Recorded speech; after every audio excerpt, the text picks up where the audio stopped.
Their journeys have led them here to the biggest leap of their lives. Playmakers who have honed their craft to perfection. Ward fires across the middle. Shador to the end zone. Touchdown, Colorado. Defensive disruptors. Abdul Carter. Whose presence turns the game on its head. Genty to the right side. Touchdown. A rare phenom on both sides of the ball. Travis Hunt intercepted. All chasing the moment that changes everything.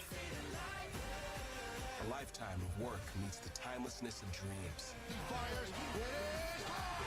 In the place where champions are made. Winning isn't everything, but it's the only thing. Welcome to the 2025 NFL Draft.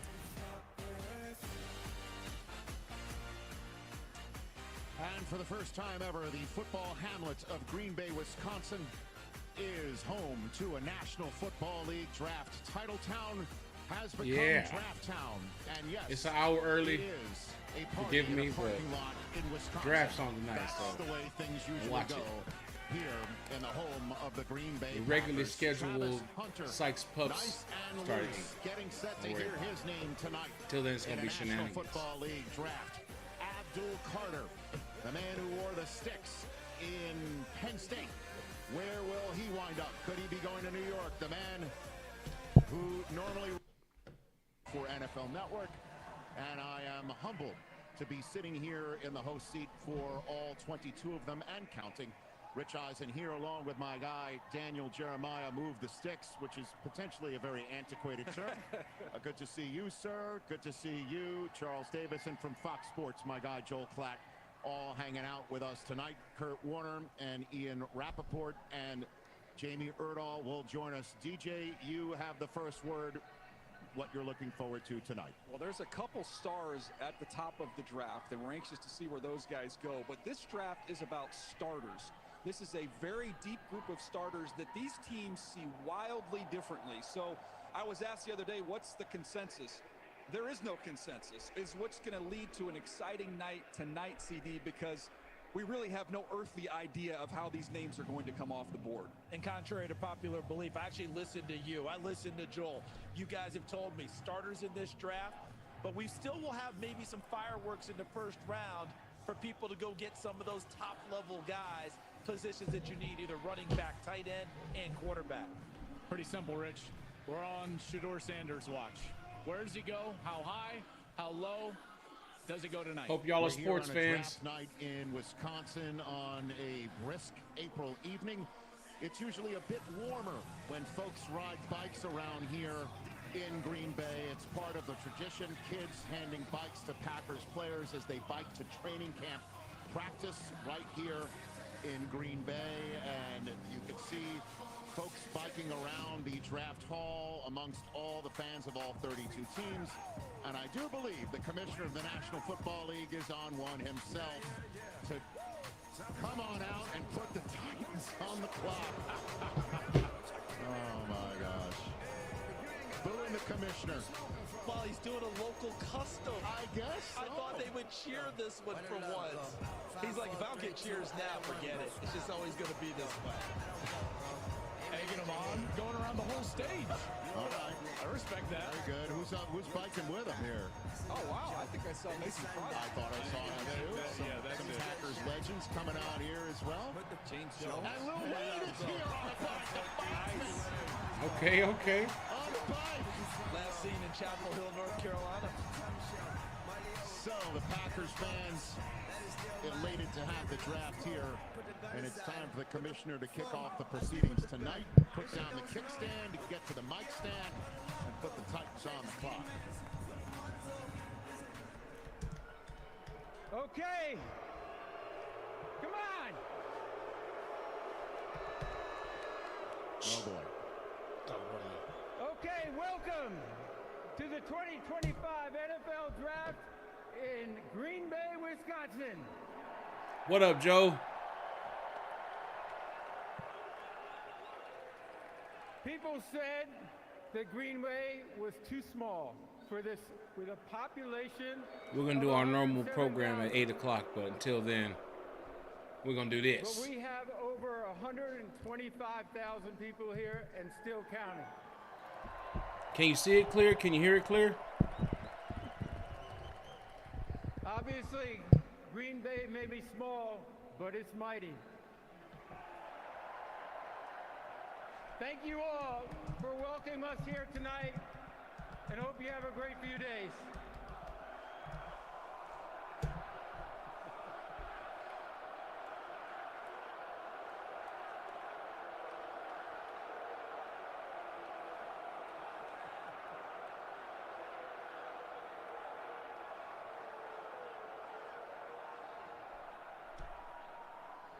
Over the next 3 days, we will welcome in the next generation of stars into the NFL. I'm waiting for pick 22. All this is extra till then. And we may have a few surprises for you tonight. But first, let's hear from some of your All right, Packer Joe. greats. Good looking. Please welcome Clay Matthews, Jordy Nelson, Mason Crosby, Amon Green, James Jones. Here comes my brother. The alarm just went off. Superfan, Lil Wayne. How come Amon Green look like Robert Ory?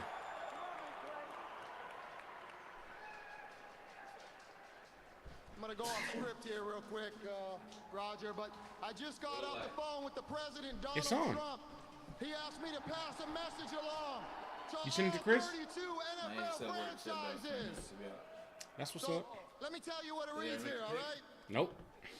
Cam Ward, how's it? It says, my fellow Bang. Americans, the Bears still You gotta see the chat though. Let's go! Go Pack! Clay Matthews, bum. He wasn't no bum. I'm sorry, Roger, I'm sorry. That works, huh? That's crazy. Wow. That's a first. Hope the NFL don't sue me.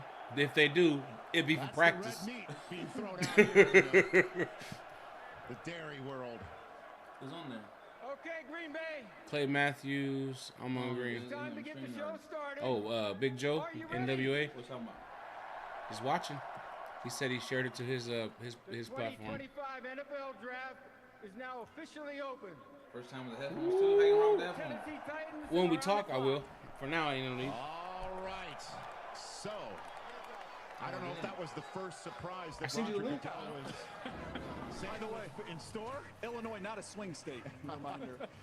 So, here we go. Log on. The Hey, Tennessee Titans draft room Message Ashton. in Help him get Nashville, into it. I think he's Tennessee, still where we trying had to a struggle to get in. terrific draft a few years ago. Where Pat Give him a McAfee message, burst man. onto the Yeah. scene right there in Lower Broadway. Here we are with the Titans now 30 seconds in. And Will Levis, Hey, who's we your know, team, Joe? struggled last year as a starting quarterback. Their first overall on the clock. Don't say no Cowboys. The offense couldn't get things going. It was very turnover prone. There's, a lot of other reasons why a team is first overall on the clock. Daniel Jeremiah, this should be Cam Ward from all intents and purposes. Yeah, they have a need. They earned that first overall pick with where they were. There was a lot of work needed to be done on this roster. They went out free agency. They got a couple offensive linemen to come in. They tried to make this young quarterback friendly for someone like Cam Ward. And Cam Ward, through the process, coming into the season, you're talking about somebody who's viewed as maybe a day 2 pick. But, man, we have seen this pattern happen over and over again, who guys stay in college, they play that extra year, and they vault themselves, in this case, all the way up to the top pick in the draft. He has the upside, the ceiling, when he gets there to compete with all the other top quarterbacks within the AFC. That's what type of ability he has. He's not there right now, CD, but there's plenty to dream on, and this is one competitive kid. And you're talking about competing in your division and chasing C.J. Stroud. That's your first and foremost. Yeah. But I think that He said he ought to be going tonight. And So Rich, because of this. I don't know if at Titans 1, may whatever, earn it but through the he's process. going tonight. I don't think they went Shador's into going. the idea that a quarterback was absolutely going to be their pick at number 1. They were hoping for that king's ransom that John Robinson got in 2016 when he was a GM. Someone make us an offer. We need help everywhere on this roster. But as they kept going through the process, kept evaluating, kept going through things, Cam Ward earned their trust, earned their respect, and they hope that he will be there, Steve McNair going forward as this franchise gets kickstarted once again. That's nothing new for him, though. Yeah, that's the beauty of it. At least, you know, when I'm sitting. Honestly, I don't know. We picked 22. You know, he barely got recruited to Incarnate. That's all I'm really worried about.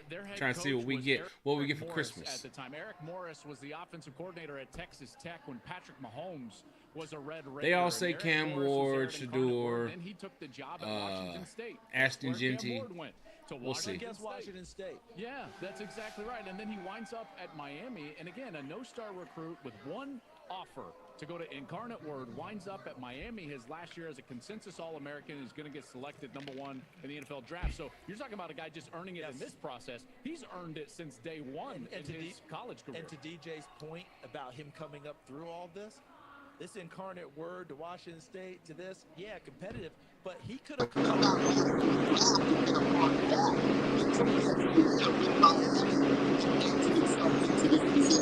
What up, bro? What up, bro? What up, man? More money last year. Well, and right now, Oh, hold on. he's stuck in the vortex of the Titans. Say something. Hey, what's happening? Yeah, I got it. Now I got it. Now I wear the headset. Say what? Say huh? Say Excuse me. Dallas What? does everything, man.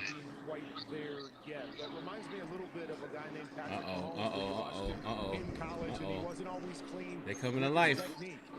Sometimes you question the decision making, but there was no question about the talent and the competitiveness, and that's what I see in Cam Ward. He has got those things, and you know, that arm Who's it gonna be, bro? ability to throw from different platforms is what makes you fall in love with Cam What's Ward. up? So, Who's gonna be? Who's Tennessee taking? Tennessee traded down. and I think Tennessee's got a really, really Now good they quarterback. trading How down. does it look? Does it look decent? Am I good? I mean, it looks like you. Am I good? You see me? You good? Hey, try to turn the light on in that living room, because there's more light behind you than in front of you. You know what I mean? And a strong, sturdy presence within the pocket. How about the power arm? Watch him get his feet in the ground and drive this ball into a tight window. The strength in the pocket. CD, you mentioned Steve McNair. This looks a little like McNair. His ability to shrug off a tackle and then still get the ball accurately down the field. Think about Caleb Williams last year. The ability to escape and create. He has some of those elements to his game. But as we're talking about things that need to clean up, there's times he's just trying to do a little. I don't know, Dallas. Trying to make that special play. I don't know. Like I said, I'm a Charger fan. I don't really keep up with college football too much, but I get excited about this. I get excited about new toys. Come on. And then I'll have to go watch the tape, see what exactly it is that I'm so excited about. But I do get gassed up about it.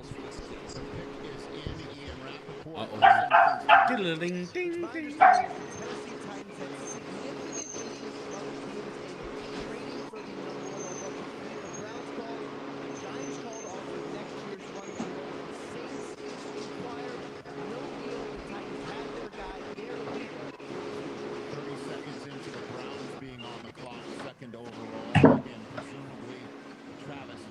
Oh yeah, that's a lot better. Oh, you moved. What? You moved?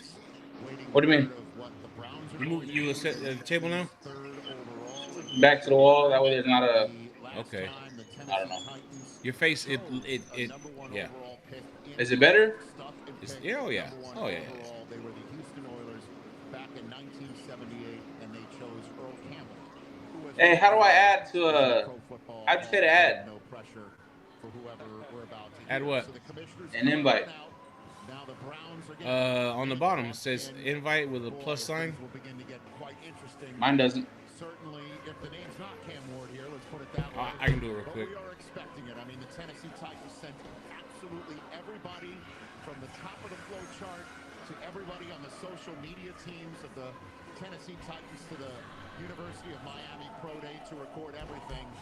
And that's not to just hand off that content to another team, let's be honest. So it's now time for the commissioner of the National Football League to come out with his own 2 feet.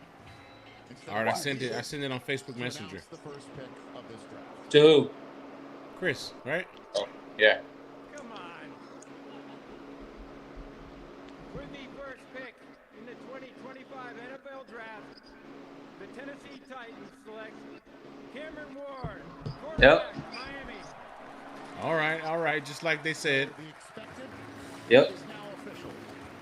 And Cam Ward comes out of the green room. His night was as quick as we thought it would be. Hey, can you turn the volume up on there? The first overall pick of the 2025 That's what I got. NFL draft. That's fine. Actually, hang on. The third player. Oh yeah, I can. University of Miami to be selected first overall in the common How's that? era. That'll work. The last one was Vinny Test was Russell. I can give you Merrill, more, and the one but before that is Vinny that is gonna take Testaverde. over my headphones. And Good, yes, good. As we are watching Cam Ward have his moment, I have to pass along that the Jacksonville Jaguars are now on the clock. Incredible. So the Browns took 2.5 minutes to field a call from Duval County, and the Jacksonville Jaguars have moved up from 5 to 2. 7 minutes until we hear that pick at the very least. In the meantime, let's give Cam Ward his due, Daniel Jeremiah. Yeah, I'm excited to see him at the next level. He's going to be able to expand the playbook, not only the play as it's designed, but his ability to extend and create as well. And it's ironic, CD, that as he mentioned the other day, he gets to go play with his favorite players, and Calvin Ridley and company, who he shouted out the other night. And the other part about it is we probably haven't talked as much about how much he loves the game and absorbs and can create. Got a story about when he first got to Miami, first day of practice, able to go ahead and decipher defenses, change things quickly, and they think we got a live one in this young man very quickly there. Okay, so while we're watching Cam Ward again have his moment, with all due respect, we will talk more about Cam Ward in a second, but a major trade has happened. It took all of about 7 minutes. Oh, we got a trade. We got a trade. To finally hit, and it is Jacksonville moving up to 2. Ian Rappaport. Who traded? Jacksonville move up to 2. Trade, the Jacksonville Jaguars wanted Oh, with who? And they are Where were they? exactly From where to number 2? Agreed to terms with the Browns to trade from number 5 to number 2, with the Browns receiving a second rounder, number 36 overall. They want Travis Hunter this year, and next year's first round pick. Could that potentially be used to get the Browns a quarterback of the future? Maybe. Now the Jacksonville Jaguars. They're gonna get Travis Hunter or the Penn State linebacker. We're going to Duval. 2 and a 4 this year, and a 1 next year, and the Browns are amassing. They're gonna get Travis Hunter or Abdul Carter. The Jacksonville Jaguars are now on the clock. This is. They may want Travis Hunter. Correct. It sure feels that way, and I made sure to get this. I hope he doesn't go to Jacksonville, man. That's a waste. General manager at his press conference said, How do you think he pretty feels? Simple from my perspective. We will prioritize. He needs to go to a big market. He needs to come to LA. Jacksonville needs a quarterback. He needs to come right here. It's as simple as that. Charles, everything I know about Travis Hunter and talking to people that are around him, he only likes 3 things in life. He likes catching touchdowns, he likes taking the football away on defense, and fishing. That's it.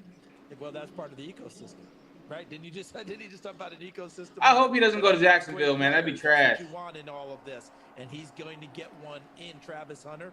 I think they'll play him on offense first, but he's definitely going to play some defense there as well. In the meantime, we say hello to Jamie Erdahl right now here on the stage with the first overall pick in the draft.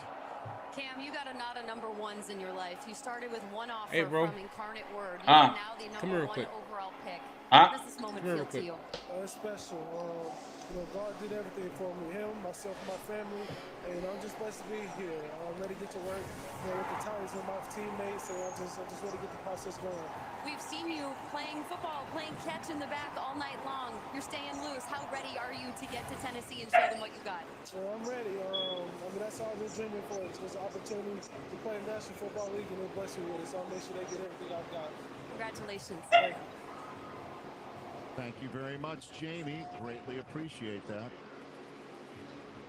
So the last time a team traded up into the top 2 of a draft for a player not a quarterback was when the Rams traded up for Orlando Pace, first overall in the 1997 NFL draft. So a rare trade for a rare player and talent. They are hugging it out right now in Jacksonville. The pick is in. The Giants are now on the clock. They know who it is. We're about to hear who it is here. And Joel, we had a throw to the stage to give Cam Ward his due. You got 2 cents to chime in? On Cam? Yeah. No, on Cam or whatever. Well, I'll give you the floor on whatever. First of all, let me just finish up Cam, because this guy started 57 games. He attempted 2,300 passes. If you look at guys that won the Super Bowl since 2000, their college career is 35 starts, about 1,200 attempts. So he's got the requisite experience to come in and play well. I think he'll continue to grow. I really love that pick for Tennessee. And then moving forward, guys, to this pick, Jacksonville moving up. We touched on this before the draft here in the pre-show. You're killing 2 birds with 1 stone here. Travis Hunter is the best wide receiver in the draft. He's also the best corner in the draft. And I believe that he should and will play on both sides, and he'll contribute. And he's going to be a great player in this league. Gives you the big plays on offense, and maybe he's the guy guarding Nico Collins, Houston's big target on defense. This is going to be a very interesting deal, but bottom line, DJ, you talked about this last night on your mock draft show. Trevor Lawrence, this is it, my man, and we're giving you every opportunity, and we're giving you every weapon we possibly can. That's exactly how this feels right now. Yeah. This has got to be it for Trevor Lawrence. And Hunter is such an amazing talent, such an amazing athlete, and he's going to see one-on-one coverage because that dude on the other side, Brian Thomas Jr., one of the best young players regardless of position in the NFL. So it's all there. They got him a great play caller with an offense that fits Trevor Lawrence, and now he's got 2 big-time weapons if this is where they go. Just jumping in here, we've got about 15 seconds till we hear the official. Who do you think Cleveland might choose 5th overall? Who do you think they move down at that they're comfortable? I'm curious if they go down again. Yeah, move again maybe. Just commit to trying to get assets for next year. We'll see. This looks like they're taking in this quarterback class and saying they're going to next year. And if they don't drop down, Kurt Warner may have been on it about the runner. Well, Eric Armstead is the reigning Walter Payton Man of the Year from Jacksonville, and he's flanking the commissioner. While we are here tonight to celebrate the 32 young men entering the NFL, I'm honored to take a moment to recognize a player who's made a profound impact on and off the field. The Walter Payton NFL Man of the Year Award, presented by Nationwide, recognizes one player each year who best represents greatness and compassion both on and off the field and in the community. Tonight, we are proudly joined by the 2024 Walter Payton NFL Man of the Year, Eric Armstead.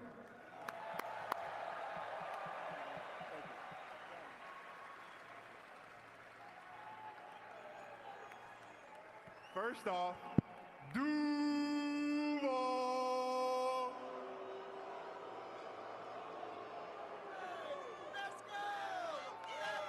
I want to say thank you to the commissioner. Thank you to the Payton family and the NFL and Nationwide. And also, too, tonight I want to encourage each player embarking on the NFL journey to identify a passion close to their heart and act upon it. Use your platform to make your community, the league, and this world a better place. As we remember Walter Payton, strive to leave a positive legacy of your own. Thank you.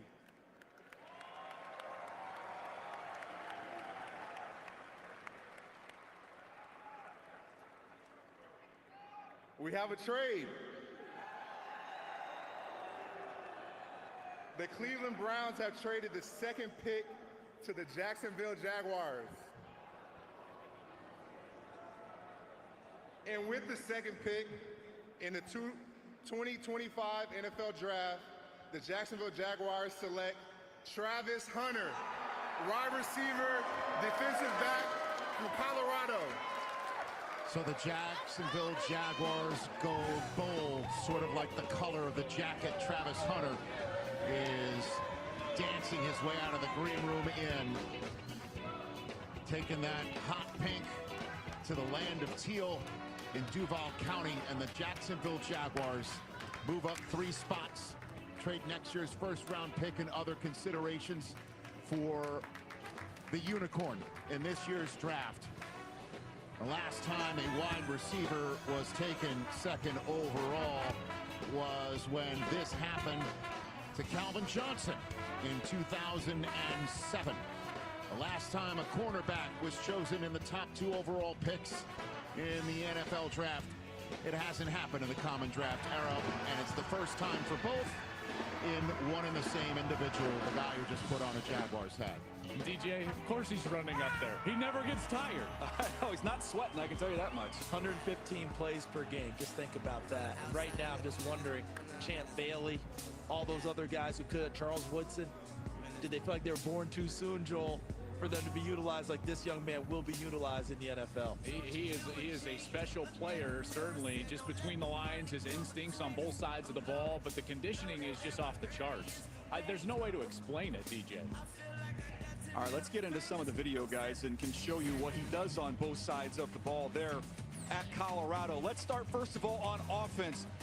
Off the charts elite ball skills. This catch against North Dakota State was ridiculous, and you see it over and over again, him go up and get it. Now, how's Trevor Lawrence going to enjoy this? A quick little hitch here, and let him break a tackle, and off he goes, run after catch. On defense, you'll see him in man coverage. I like him best when he's off. I think he's most comfortable there, but flashing some man cover skills there. This is his bread and butter. He's going to set traps and off coverage. He's going to read the quarterback and just use his instincts to go find and play the football. You look at some of these wide receivers and cornerbacks in the same game. That's pretty good company he's joining right there. It's only fitting that the first player that we welcome to Primetime, presented by Nationwide, was coached by Primetime. Take it away, Jamie Erdahl. Travis, what is making you jump around this stage with glee? You just got drafted as the first two-way player in a long time. What is happening in your heart right now? I'm just super excited. You know, I get to go back home, but also, you know, somewhere I wanted to play, and I'm so excited that they picked me. The Jacksonville Jaguars just traded up to get your services to their team. What conversations have you had with them with how you are going to be used in the NFL? The crazy part is I had no conversations with them outside of the combine, so I didn't know what to expect, and I'm excited that they came and picked me. I wanted to cry, but I can't cry right now because I'm too excited. We can feel that. Congratulations, Travis. Yes, ma'am. Thank you. Born in West Palm Beach, now going to be employed in Duval County, and boy, they were playing possum since the combine, huh? Hey, can you hear me? Since the combine, and the Jaguars just make us bold. And look at Tony Khan hugging his dad right there. They are fired up at the draft party as well. I can only imagine how they're feeling in Cleveland right now. But hey, Browns fans, let's see what the Browns do next. In the meantime, I give you the floor, Mr. Colorado Buffalo. Well, I'm immensely proud right now of what Travis has been able to accomplish at the University of Colorado, but he should be proud in what he embarked on coming out of high school. Remember, this is the #1 player in the country that decided to go to a HBCU to play for Deion Sanders. Why? So that he could bet on himself and play both sides of the football. That's why he went there, and Deion gave him that chance. His instincts are off the charts. Just think about it. At all times when he's on the field, he's the best defender and best receiver once the ball's in the air. That's just something to lean on. And when I think about toughness and competitive instincts, this guy comes to mind. I just don't see how he doesn't succeed at the next level. He's a unicorn. He's one of one. The only comparison that I can give to him, it's not Prime, it's not Champ Bailey, it's Shohei Ohtani, because he's going to impact the game to that level on both sides. Look, my background's in scouting, and I'd love to throw a bunch of fancy terms out about him. Sometimes you got to make it simple. If you want to go out to recess, he's the first pick.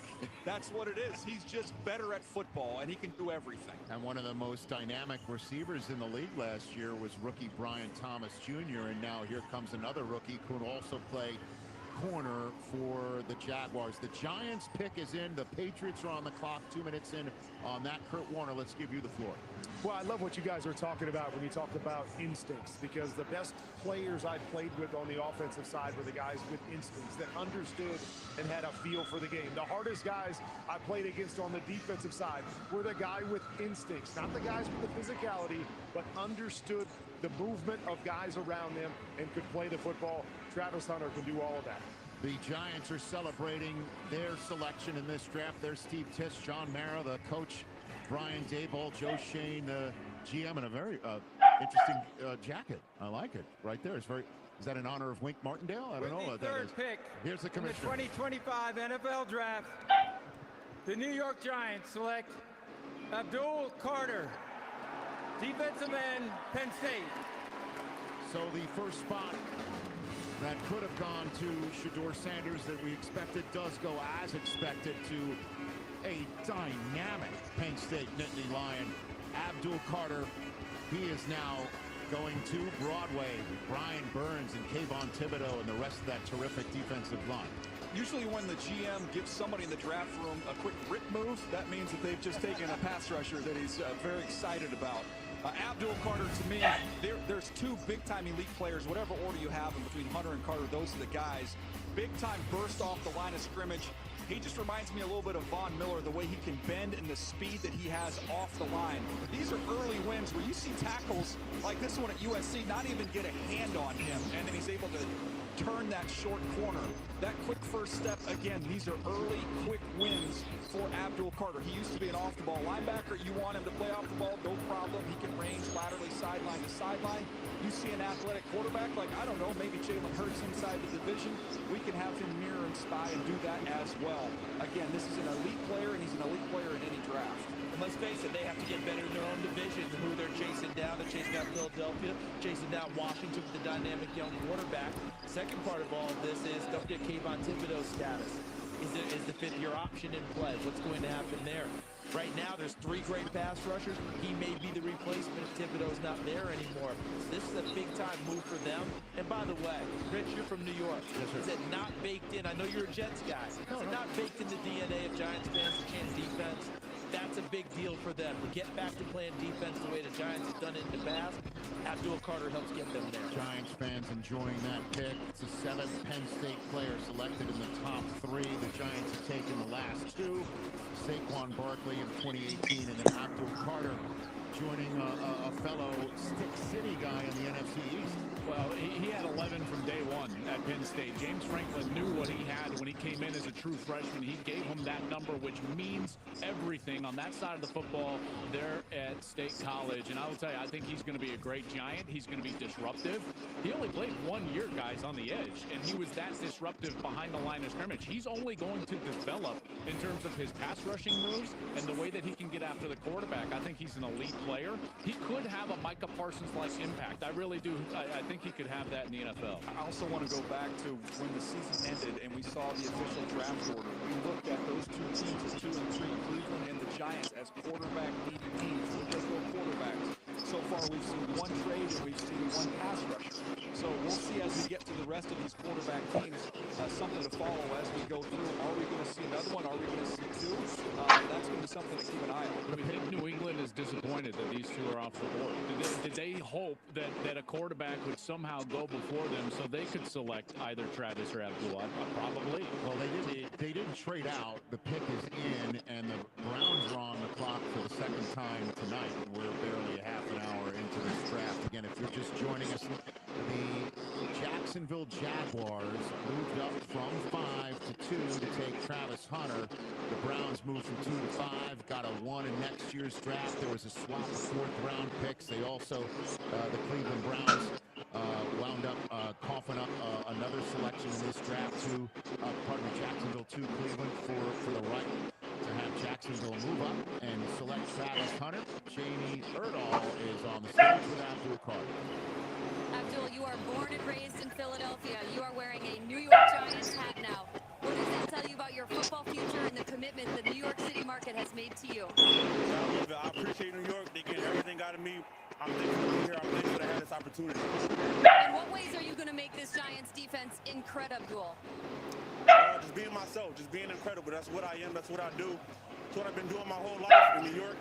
I'm coming. Y'all going to get the best out of me. You got a great smile, Abdul. Thank you. Thank you. Congratulations to him, and congratulations to the Jacksonville Jaguars. This may be one of their best draft nights. They make the big splash, and we're going to break for the first time on a team other than Jacksonville. See, it's not you, it's us, is basically what we're saying.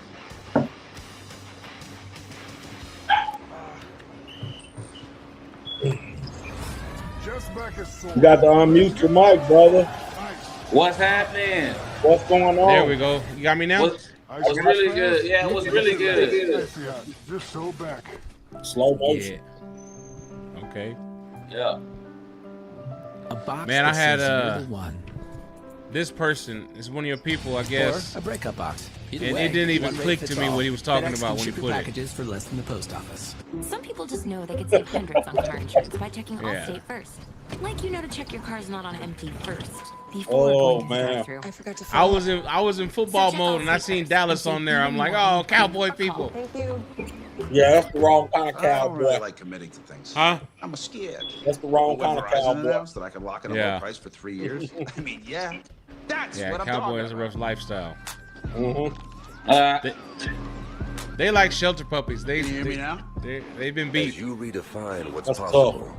Lexus refines what you I'm a deserve. Charger fan though. We got it Because a bad car too. that doesn't make you Yeah, feel that's something pretty rough with y'all is a too. car that stops short of amazing. Huh? That's saying. Yeah. It's pretty rough on y'all too. Lowe's knows. Yeah. Running a home or business can add up fast. And Yeah. with the free My Lowe's Rewards membership, It's fun, your though. earnings add up fast too. Hey, Earn y'all points should've with got My Travis Lowe's on. Money, get member-only deals. and We don't free pick till shipping. 22. Join for free and get more with Oh. Lowe's. Who's your team? Baltimore. All right, I can't say nothing about that. Yeah. Baltimore. I mean, that's at least a free thinker. Are you from over that way? I'm from right here, where you'd have been 100 times.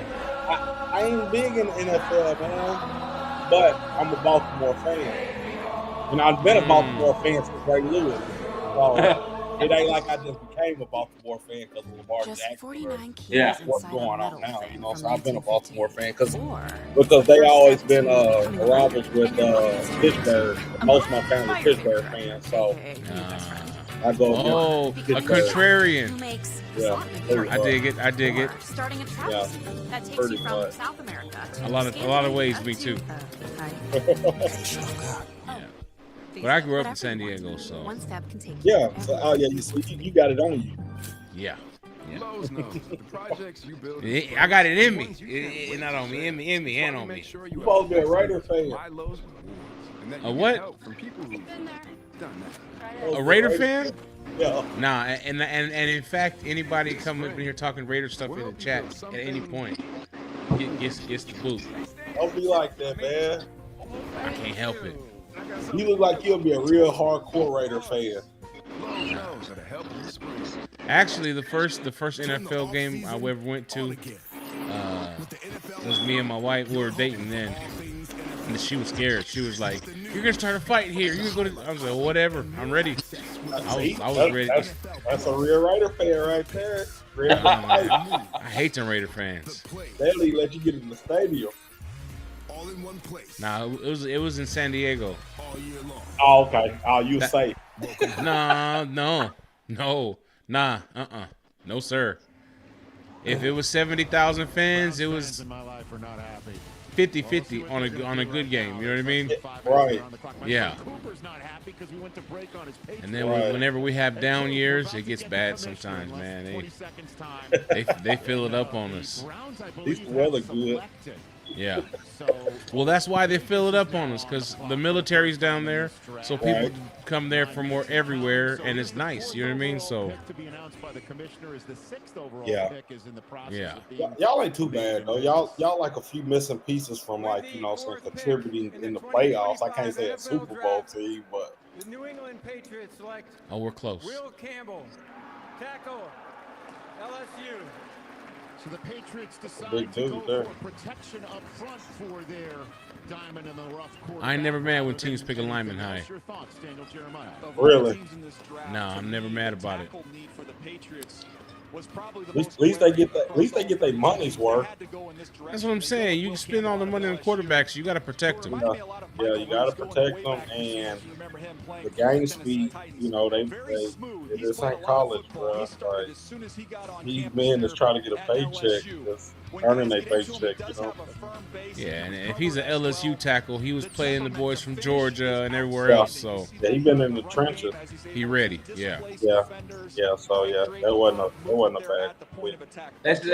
He got a goofy suit on though, don't he? Yeah. Yeah, that boy. He don't look like he can block me. I know J.C. Penney's suit when I see one. Hey, he's got short arms though, man. It kind of looks that way, huh? That ain't good for a tackle. He got a long torso. And he got a baby beard. Yeah. I don't know if he gonna contribute. I don't know. He make Roger Goodell look like a child. Yeah. You better start taking care of that young quarterback. It started tonight with Will Campbell. And I'd be interested in what That's probably why that suit look goofy, because this dude's got just proportions that are crazy. Yeah. It ain't Taylor. I tell you that much. Didn't struggle with injuries. I agree with you, Dan. Even if He's saving his money. Yes. He's doing the wise thing with it. That's how bad they were. The worst pressure. Look at that hat on that kid. They've done a lot for free agency, and now they just added the 4th overall pick. And the bottom line is this. I mean, the Patriots got Stephon Diggs to add to that offense, and Josh McDaniels is back to coordinate. New England. That alone I don't like New should England. improve things, both of those, along with this draft choice, as Mike Vrabel's first draft choice as the new HC of the New England Patriots. It's time to welcome Will Campbell to Primetime, presented by Nationwide. Jamie? Hey, it's too bad Jimmy Butler got hurt last night, man. You are Mr. Louisiana. Right. You just got a love letter from the New England. Yeah, that was a cold chasing. shot last month. That was tough. Hard work. Yeah. What happens when you go chasing? You a hater, I swear. Congratulations. I'm not a hater, bro. I don't admire. You don't like Jimmy? I admire Jimmy. If he'd have stayed in Miami, he'd be one of my favorites. But when you leave, here we try and go. go link up and all that, I don't dig that too I much. don't think he was trying to link up, bro. Jimmy just hard to deal with, bro. Like, he been hard to deal with. He done been to a lot of teams, man. Like, he had too many places that was gonna accept him.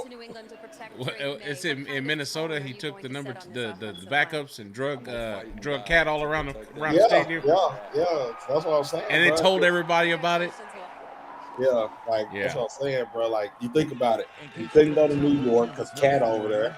You know what I'm saying? Like, there's a lot of places Jimmy couldn't go, bro. Like, yeah. He'd have been to Chicago. He'd have been Jimmy have been quite a few places now. Jimmy's acquired taste, huh? Yeah. He showed with the emo leather wig on and stuff for the pictures. You know that boy had on a leather wig. I didn't know they made leather wigs, but he had him one. The Giants coming back into the first round Yeah. to try to get a quarterback. Yes, even Shador Sanders definitely in the realm of possibility for the Giants. Definitely keep an eye on all of that. Yeah. They're gonna pick Shador Sanders. Watch. Who, the Browns? Yeah. They need to, because they need to. That Deshaun Watson thing is bad. Yeah, no, but golly, freaking. They got a squad though. If they could just get some quarterback play, they'd be problems. It don't matter. They're still Cleveland. They're gonna be sorry either way. Cleveland. They got they got Joey. They got Joey Flacco. Yeah. The pick is actually in. Oh, Skinny Joe, huh? Hey, Joe been balling, bro. Like, hey, why did Myles Garrett go back to the Browns? He said they said they had a plan. He liked it. I guess it's Shador Sanders. The plan was to pay him. That was the plan. $160 million. You'll go back to the Browns too. Yeah. You'd be like, I'm in Cleveland. I'll just save a bunch of money. Bro, I go to be a Brown for 4 years.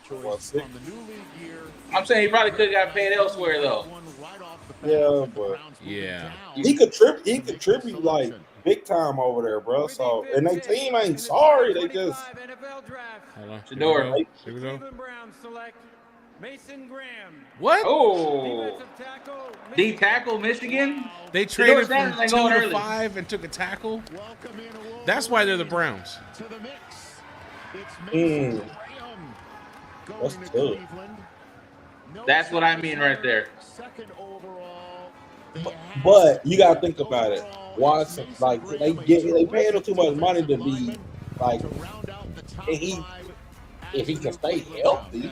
Luis Castillo, that's his comp. This is a guy with a wrestling background who is unbelievable against the run. You cannot move him at the point of attack. He plays with incredible Okay, so you put him with Myles Garrett. Okay, cool, right? You still don't got a quarterback. Make his way into the backfield. Maybe all right. Deshaun Watson can't be left alone with the massage therapist. They got Nick. They got Nick back. Nick, he good. He ready to run. But they still need a quarterback. Man, listen. They can make it do with what Joe Flacco or you know what I'm saying. Skinny Joe's 47. I get that. He only got to play like 4 to 5 weeks, bro. I don't know.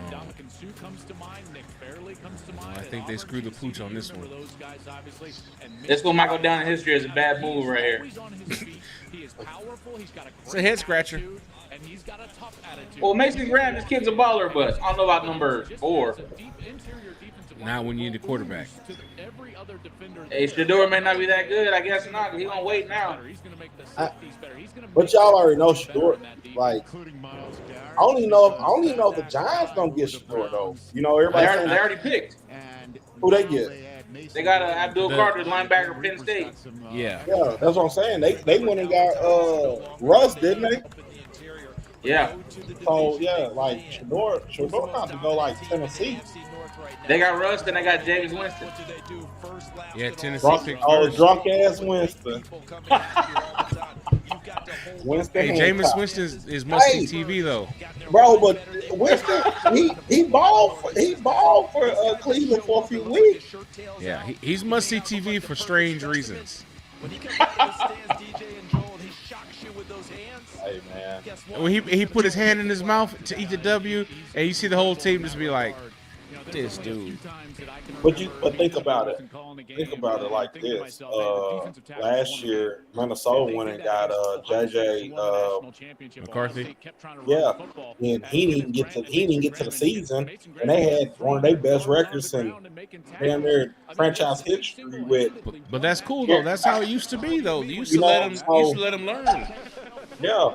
So like it's cool to me like to see like Winston or Russell Wilson or drunk ass Winston, you know. Jameis said, "Thank God I got to play in some snow." That boy crazy. he ain't got good foot.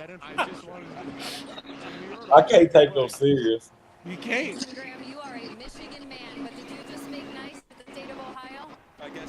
I couldn't take them serious. Yeah. And y'all can see and hear clear and everything? You're about to line up next to Myles Garrett every day. How does that sound? I mean, such a blessing. I can, yeah. I can. I don't know about the. Do we got any viewers on it? Well, it don't start till 8 o'clock. So. Oh, okay. Yeah, this is all just shenanigans. Oh, we are pregame. Yeah. Oh, okay. Yeah, we're in the green room right now. Oh, okay. And at 8 o'clock, we'll just shrink it to the bottom corner. You know what I mean? Until the Chargers pick 22, and I interrupt everything. You know what I mean? Oh, don't go crazy when they be like, the Chargers traded for freaking Aaron down into Donald the 3rd round. Like, in their second and third round pick. Listen, hey, I'm telling you right now, they're gonna get the running back from Ohio State. Watch. Jenkins. What his name is? Not Judkins, the other one, the burner. Henderson. Here you go. With the 6th pick in the 2025 NFL Draft, the Las Vegas Raiders select Ashton JJ. Oh, running back, Boise State. That's tough. That's your ass, Mr. Postman. Nah. That's tough. That's 2 games a year, bro. He gonna eat y'all up. We're gonna have to get tough against the run. That's all that is. Ain't got no choice. is Marshawn Lynch. And they let one of their best D tackles go. Yeah, you talk about two guys who hate to be tackled. I would put him in that company. Starts out with that unique stance. He's standing upright. He is very slippery and elusive. You see him get out of some tough situations. My whole thing is, I don't know if he's going to make it through the whole season, bro. That boy got a lot of wear and tear on that body. And he ain't too big, and that's what, the Mountain West Conference? Yeah, that's what I'm saying. Like, he's swole. Like, that boy got a... He's like Maurice Jones-Drew, short and stocky.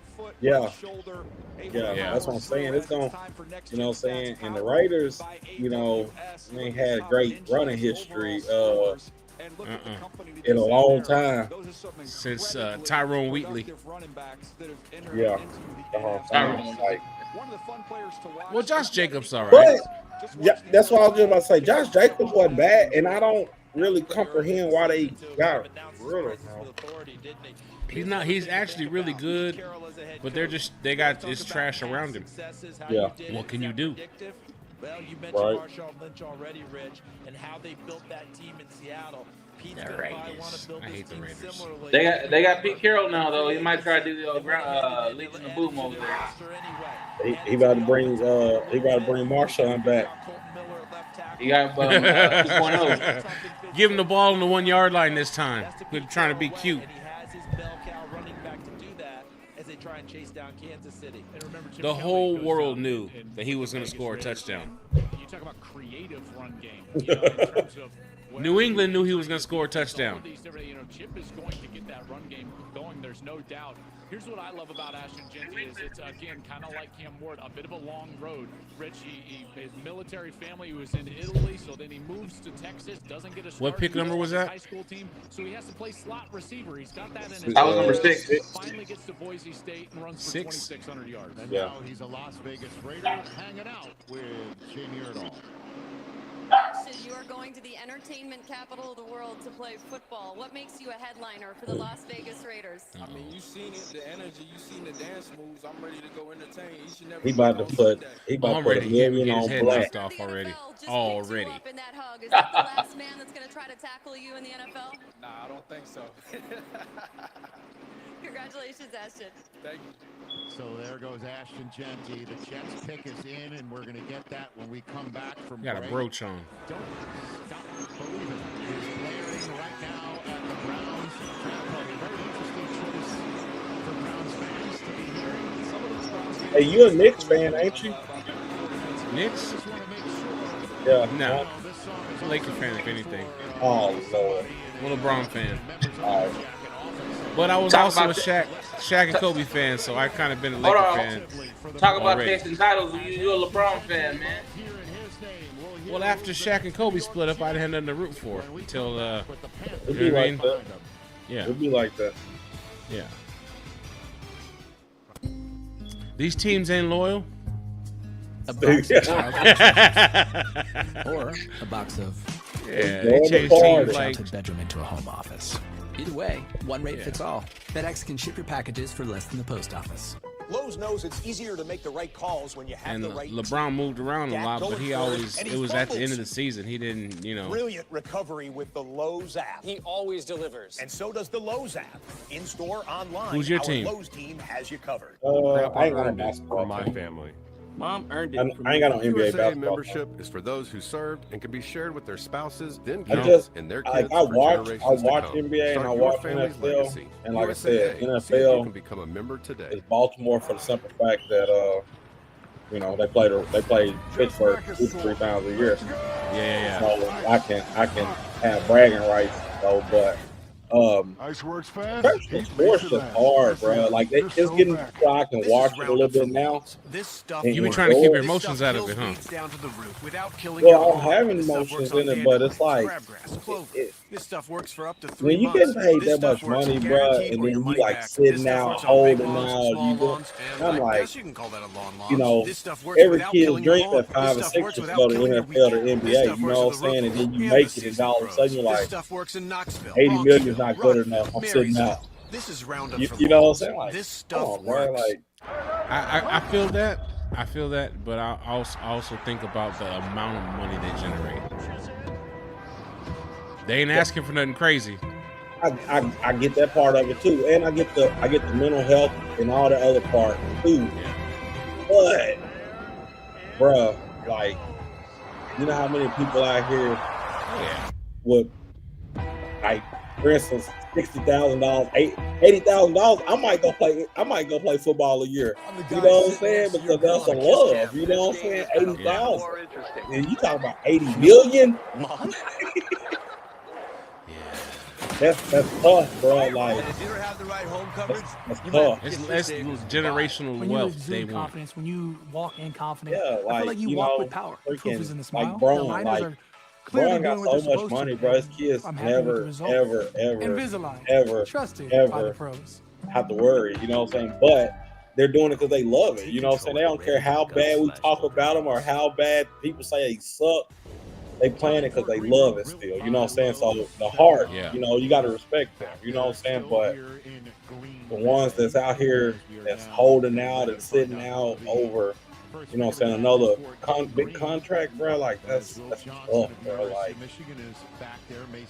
and it's getting to the point in college with the NIL that, like, the kids from Tennessee, like, it's, come on, man, like, you tripping, bro. Like, they give you $4 million to throw interceptions last year. They didn't care what you did. They just wanted you on the campus. Now all of a sudden you like, bro, They said it was I need more money. 2.4. He was supposed to get 2.4 and said, "Now I'm gonna seek better waters."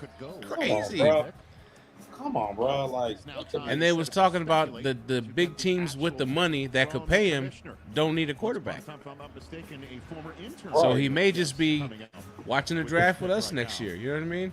He's been upgraded a little bit up the flow chart since. Well, either way you look at it, he still got 2 more years. You know what I'm saying? Like, he either gonna sit out or, you know, he gonna go over there and do okay or whatever the case is. But it's still. So he went to UCLA. Yeah, and then his brother just transferred from Arkansas to UCLA to be his bag up. Make it make sense. Hey, who's the Jets quarterback? Russell Wilson, ain't it? Justin Fields. Justin Fields. Yeah. I would have got Shador. He's okay. This Fields he ain't a bad quarterback. Protecting him is a good move. We'll try. They were saying if Shador would have come out last year, he'd have been a day 2 quarterback. Yeah.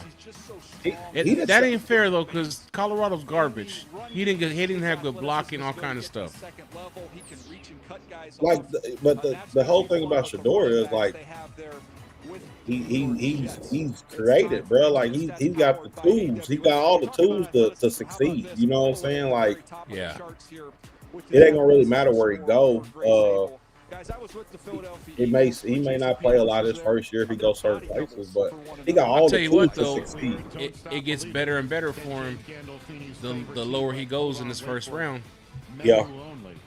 I'm saying he might slide up to number 26, and you know, we might What you think about it? Carolina, like, he could easily go over there and play after about the 3rd week if a one-of-a-kind Young don't get himself together. You know what I'm saying? Mac and like, cheese. One size fits all, guess. Yeah. Either way, That's cold. one rate fits all. Boy, mac and cheese. FedEx One Rate. Ship to your customers for a flat rate. Grandpa earned it for my family. Hey, you got something to drink? USAA membership is for those You got who something to serve drink? and can be shared with their There's water spouses in there. and kids and their kids for You make those generations to pouches you come. love. Start your family's legacy. USAA. See if you can become a member today. We always got them pouches. Just he like, You know what I'm talking about? What It ain't the Kool-Aid. liquid, the liquid IV? Nobody wants that low-fat Kool-Aid. Low budget. Oh yeah, no, I'm like, y'all drink water. I drink water. Seeing results now, I drink water. I don't drink this shit. I do too. What shapes you to be great. I Invisalign, do too, but my trusted by son the won't pros. just get a glass of water. You gotta, so. This is Roundup for lawns. This stuff works. So y'all got this pups stuff over there kills right now? weeds down to the root without I killing got, your lawn. dachshund This stuff pups. works on dandelions, Okay. crabgrass, clover. This stuff works for up to 3 months. This stuff Yeah, works we had guaranteed or your dachshunds money back. before we This ever stuff got works on bulldogs. big lawns, small Okay. lawns, and I guess you can call that a lawns. This stuff works without They're killing fun. your lawn. This stuff works without killing your weekend. This stuff works for the rookies and the seasoned pros. This stuff works Got in a- Knoxville, Bronxville, Rockville, got a young Marysville. female in heat this right is now. Roundup for lawns. This stuff But works. I think I'm gonna wait. Okay. Cause I got her mom and her sister should be coming in pretty quick. So Have you got anything else off your big female? The big Brindle female. we try. We're planning on it right now, bro. What you gonna do? Smooch. Mo. Yeah. He's asking about Mo. This is Roundup. Okay, I couldn't hear. My bad. This stuff works. He got the This damn. stuff He got kills the weeds draft up too without loud, killing don't your he? lawn. This stuff Yeah, works he on do. dandelions, crabgrass, clover. Oh, This stuff works 97. up to 3 months. He worried about This what the stuff Rams works gonna do. guaranteed or your money back. This is Roundup for lawns. Yeah. This stuff works. He asked if you got any puppies off Mo or what you gonna do. A box of childhood treasures. Nah, I guess she didn't take last time, but in June she's coming to eat. In June she'll be hurting again, so we're gonna try something. Either way, one rate fits all. FedEx can She ship didn't take your last packages time, for no. less than the post office. Okay. Grandpa earned it for my family. Mom earned it for me. USAA I'm membership is for those who served and can be shared with their spouses, Get these and kids, and their dachshunds kids sold, for and I'm gonna generations use that to money come. to buy me a Start your progesterone family's machine. legacy. USAA. See if you can become a member today. Tired of Last missing. time she took, Ashley did the AI, And I so like to sleep. gotta Even go back and see I him. really like it. Yeah. We both get Yeah. what we want. Sometimes you, hey, if it ain't broke, hey, Right. Hey, but you know, I ain't saying it in no positive way because I do miss too now. It happens. It's she's a tricky one. Right. Yeah. Because remember that we brought her to the very first time you seen us. Yeah, when y'all try to take it to your mail. Yeah. Yeah. So.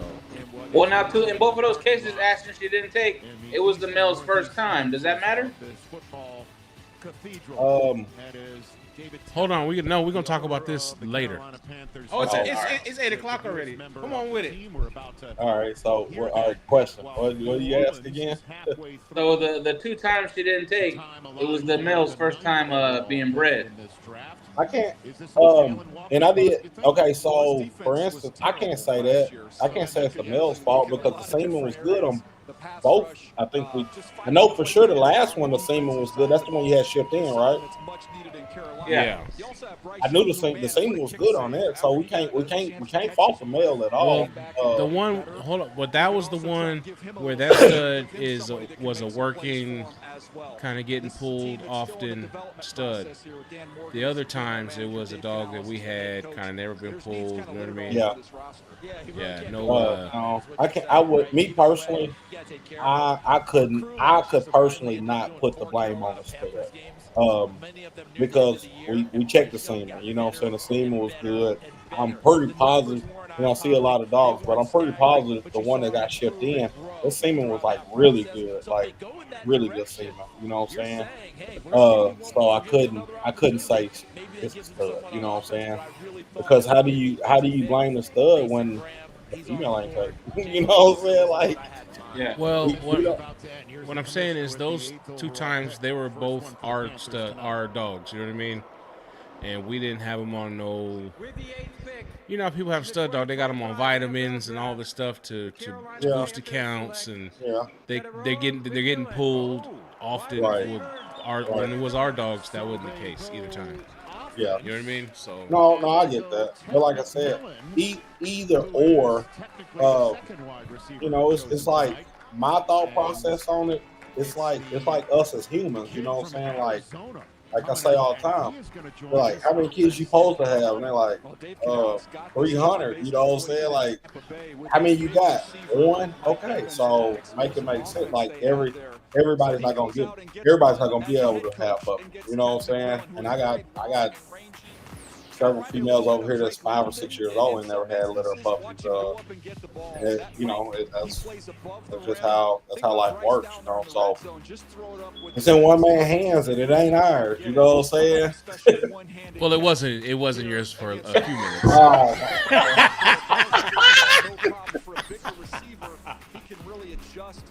Hey, Yeah, I feel you though. that's how I look at it though. But you know, y'all done had success though. You know, with the other female. Yeah. How many puppies was on that? Man, the first time she had 10. The second time we had 1. Really? Yeah, it was a mess, bro. Like, okay, so it was the 4th of July. And 4th of July was a Thursday, so the vet was closed Thursday and Friday. Right. Well, that's when she ovulated. So on Friday, I went to Brock's and got a test when he got off work. Friday afternoon, I got a test. She's ovulated already. So it wasn't it. The semen got shipped out Saturday morning, got here Monday. And it was off, and then after that, it was just all kind of all downhill after that. You know what I mean? That's why I was like, I need a machine here. Hey, that's why I bought one. Yeah, I can draw blood. I drew blood for people. You know what I mean? Yeah, they say if you hit them in the nose hard enough, it'll cause Hit the head, the body will fall, huh? Yeah, but no, yeah, it helps a lot having a machine where you can test, for instance, every day. You know, everybody's life is different, so sometimes it's like, you know, you have to test this morning, then tomorrow you might have to test in the afternoon, you know, or whatever the case is. But it does help to only test on one machine that time around. You know what I'm saying? When you test at the vet, then you come to me and test, and then you go to Brock and test. You're not getting an accurate. You know what I'm saying? It doesn't matter if we got the same machines or not. You're not getting an accurate reading. Because the calibration cards be different, huh? Yeah, so I always stress to people, you know, if you're gonna test with Brock, test with Brock. If you're gonna test with your vet, test with your vet. You're gonna test with me, test with me. Don't jump around because, you know, they can just it varies, you know what I'm saying? Yeah, isn't it like every pack of test strips has a different calibration? Mm-hmm. Yeah. Yeah. Martine, we're just watching the draft. Well, kind of all sports nuts, so I'm trying to see what happens at 22. My man asked if there was a game. Playoffs. Yeah. But yeah, man, so that happened in July, and now, like I said, she ought to be coming back in heat in the next month. Right. And then Nelly, who's her sister, is right behind that. So I'm probably gonna just wait on Cookie Monster. Okay. Even with those two, it won't be two at the same time. It'll be one like as the other puppies are heading out. But I ain't trying to have more on my plate than I can even process. You know what I mean? I get it. Yeah. I totally get it. So it'll be like I said, it'll be Nelly's third heat. So it's time to see what she's gonna do. So the male, the blue male that you had in my show, is that off of the first litter? That's off the big brindle girl. Okay. Yeah. Okay. That's Boogie Bob. He got a brother too. Brother's crazy. Really? Yeah. His brother's looks more American bulldog kind of. A little slower developing, but tighter skin. How old are they? A year. Okay. Yeah, on April, the day of the show, they turned a year. Damn. Okay, that's what's up. Martine says, I just did a breeding day with chilled semen that got shipped. Counted days, no progesterone. Wish me luck. Yeah. Good luck. I wish you luck. Good luck. Like, Where'd the semen come from? I'm curious. That's Martine. He's probably going to come on next week. Okay. Yeah, he breeds American Bulldogs. Hey, different strokes for different folks. Like, you know, before progesterone, man, I even knew what a progesterone was. I was like, oh, yeah, the wind blowing. Oh, yeah, let's breed her. And they take it. Like, then all of a sudden I got the progesterone. I'm like, oh, this is cool. Then they started not taking it. I'm like, no, this is not cool. Not cool, no. Because time is not on your side. Time is not on your side, man. He said the Nevada studs in Reno. And it's his production, so okay. I hope it works. Yeah. Oh, here we go. Before we jump on him, no same-day vet anywhere around him. He's in Oregon somewhere off in the woods. That's tough. Out there with Bigfoot. Yeah, that's tough. Got to get your machine, Martin. Yeah, you gotta get your machine, bro. But hey, if count days work for you, you count them. I know a lot of people still do it.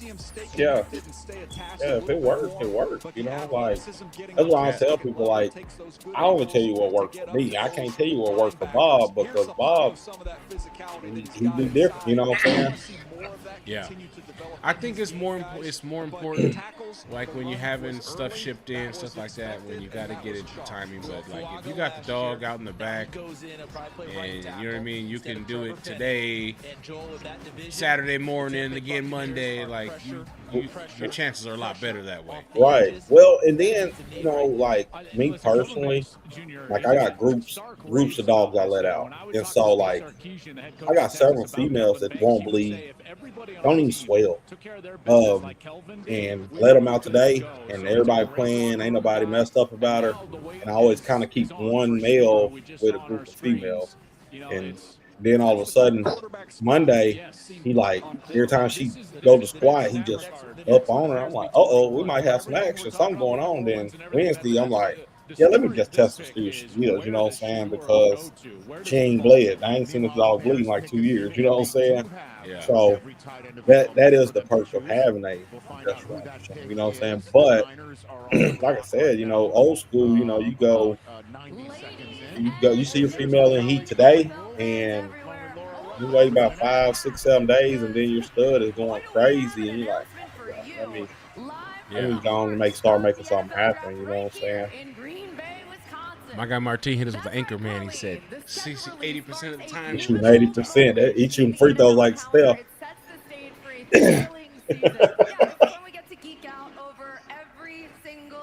they say how long Jimmy Butler's out for? They said that everything came back negative, but I've seen, I don't know how, you know, so much fake news out here. I've seen somebody say that he probably gonna miss the rest of this series. I'm like, everything came back negative. What's wrong with him there? But they were saying he took a nasty fall. He did. They were saying something about maybe missing the rest of this series possible, but I think they can be with Jimmy. They can win without him. It's gonna be hard without him. Real hard. They ain't got no size. They never had no size. Yeah. And Looney used to be a rebounding magnet. I don't know, his hands broke or legs old. He's young, but he looks old. Yeah, bro. So like, I think that's their biggest thing. They don't have nobody aggressive on the boards. Draymond tried, but we don't know what you're gonna get with Draymond. Oh, they're saying when the schedules will come out. I thought they was going to announce a pick. You might worry about that. So, something I've been kind of curious about is I hear a lot of people talk bad about, or like they haven't had good experiences, like even with something simple as co-owning dogs. You actually got a kennel partner. How does that work? How y'all, you know what I mean? You hear the boos. So That's what happens when the Bears are about to make their pick. I'm gonna start with the kennel partner part. So me and JJ, 13 years ago, we've been knowing each other for quite a while. We were in a relationship.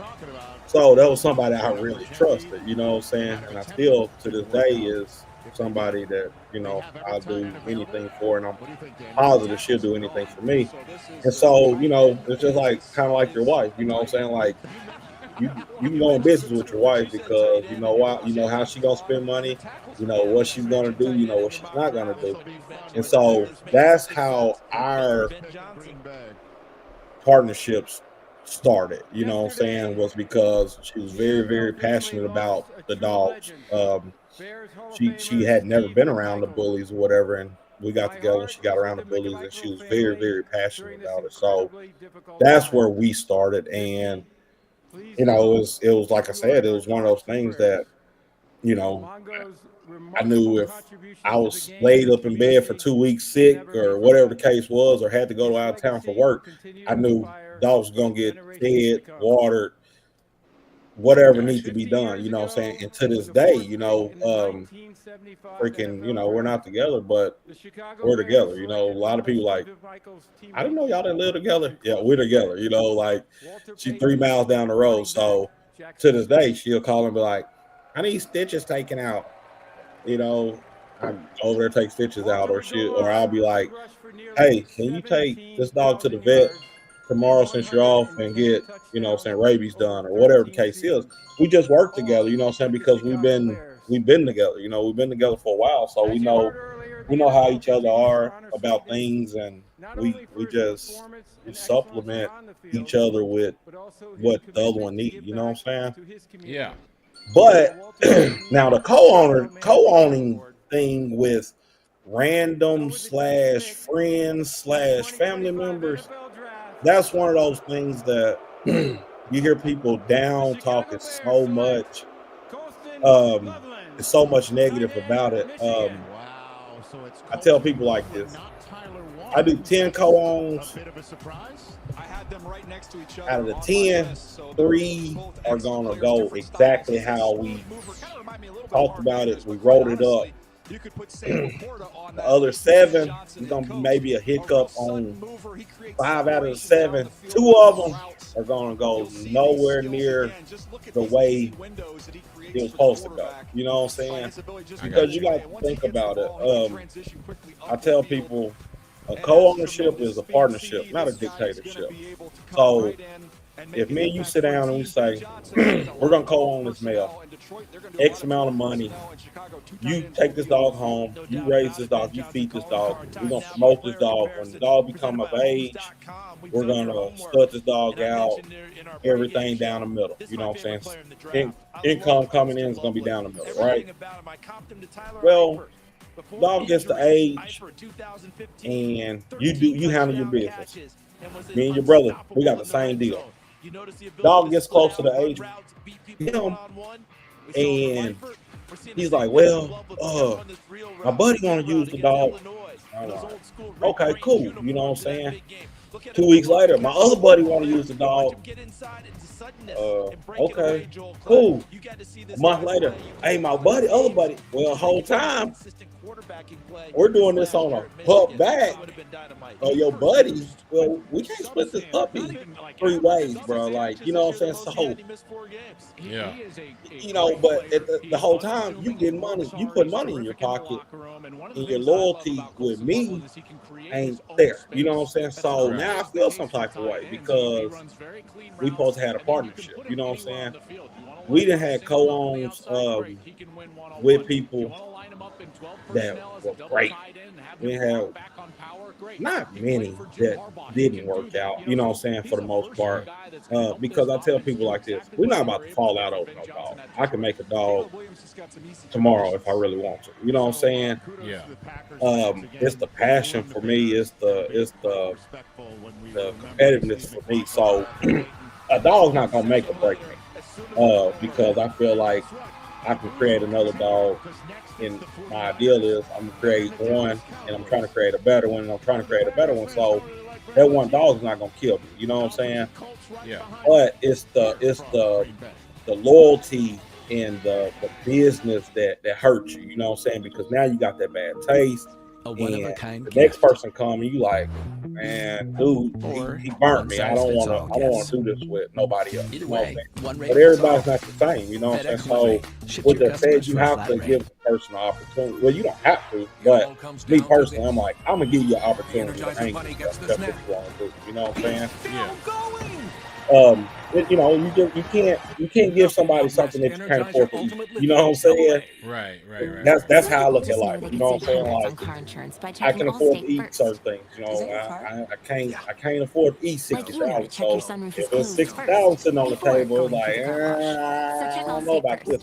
But a dog, a puppy, This is Roundup for lawns. This stuff works. This stuff kills weeds pretty down much to the sitting root back without playing a killing waiting your game to lawn. see if This it's stuff going works to on turn day out. It may or may not even It work. may not even This turn stuff out. works for up to I 3 didn't come months. on dogs This with stuff with works people. guaranteed or The your money dog back. didn't This stuff works necessarily on big turn lawns, out, small and lawns, so and I to a guess you certain can call it degree, long lawns. the This stuff works co-owner without killing kind of your lawn. sort of, This stuff works without killing your weekend. This kind of stuff works for sort the of, kind of rookies and the lost. season pros. But This stuff works in now Knoxville, Bronxville. But they they won got though, they, because they still got they this won. They excellent still pass won. This They at still a won. They still reduced won. rate.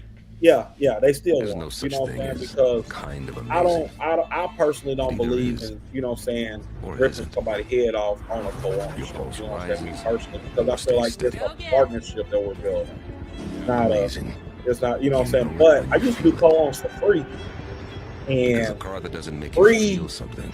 they don't get taken care of like There's a car that when you stops got to go in short your pocket a little of bit. You know what I'm saying? amazing. So I do have a few dollars put on co-owns now, because it's just like you see a difference in the way the dog's taken care of. You know what I'm saying? The amount of time they spend with the dog when it's money involved, because now you invested. You know what I'm saying? Yeah. Some people don't value their time. I got one in one of them situations, and they take good care of the dog, everything like that, right? But the dog's in what I would think of like pet shape. He's healthy, he's doing good, he's like a little light, which is good, you know, keep some pressure off the joints and all that. Ice works fast. But if he was with me, he'd be about just so bad. 15 pounds heavier. And that big old head, you know what I mean? It'll all stand out. Yeah. Because I got a different kind of end goal in mind, you know what I mean? Right. So I get what you're saying. That, you know, and I have noticed over the years that's a good balance sometimes, you know what I'm saying? Because, you know, nobody's gonna take care of a dog like you take care of your dog, right? No matter what. So when you co-own a dog with somebody, you have to start accepting the fact that it's not always they're not taking care of that dog. You know what I'm saying? Just because that dog is a little thinner, that dog may be way more active than your dog's are. You know what I'm saying? Because I'll tell anybody, like, my dogs ain't that active. Like, so my dogs are probably a little bit, really truthfully, my dogs are overweight because they're not that active. Look at me, I'm not that active. Yeah. You know what I'm saying? But I can go on with Bob down the road, and Bob's taking this dog hiking. He's taking his dog all these places. Yeah. And I'm like, man, if that dog is with me, that dog will have a little bit more fat on it than, you know what I'm saying, another 5 pounds on it, and that's all it needs. Yeah. But at the end of the day, that dog's living his best life. You know what I'm saying? Like, that's what you got to keep in mind, because I'm like, no, I ain't about to go hiking. I ain't about to go running. So that's what I'm saying. He's living a good life. Swimming and yeah, bro. Like, so sometimes you need that. You know what I'm saying? Mm-hmm. I think.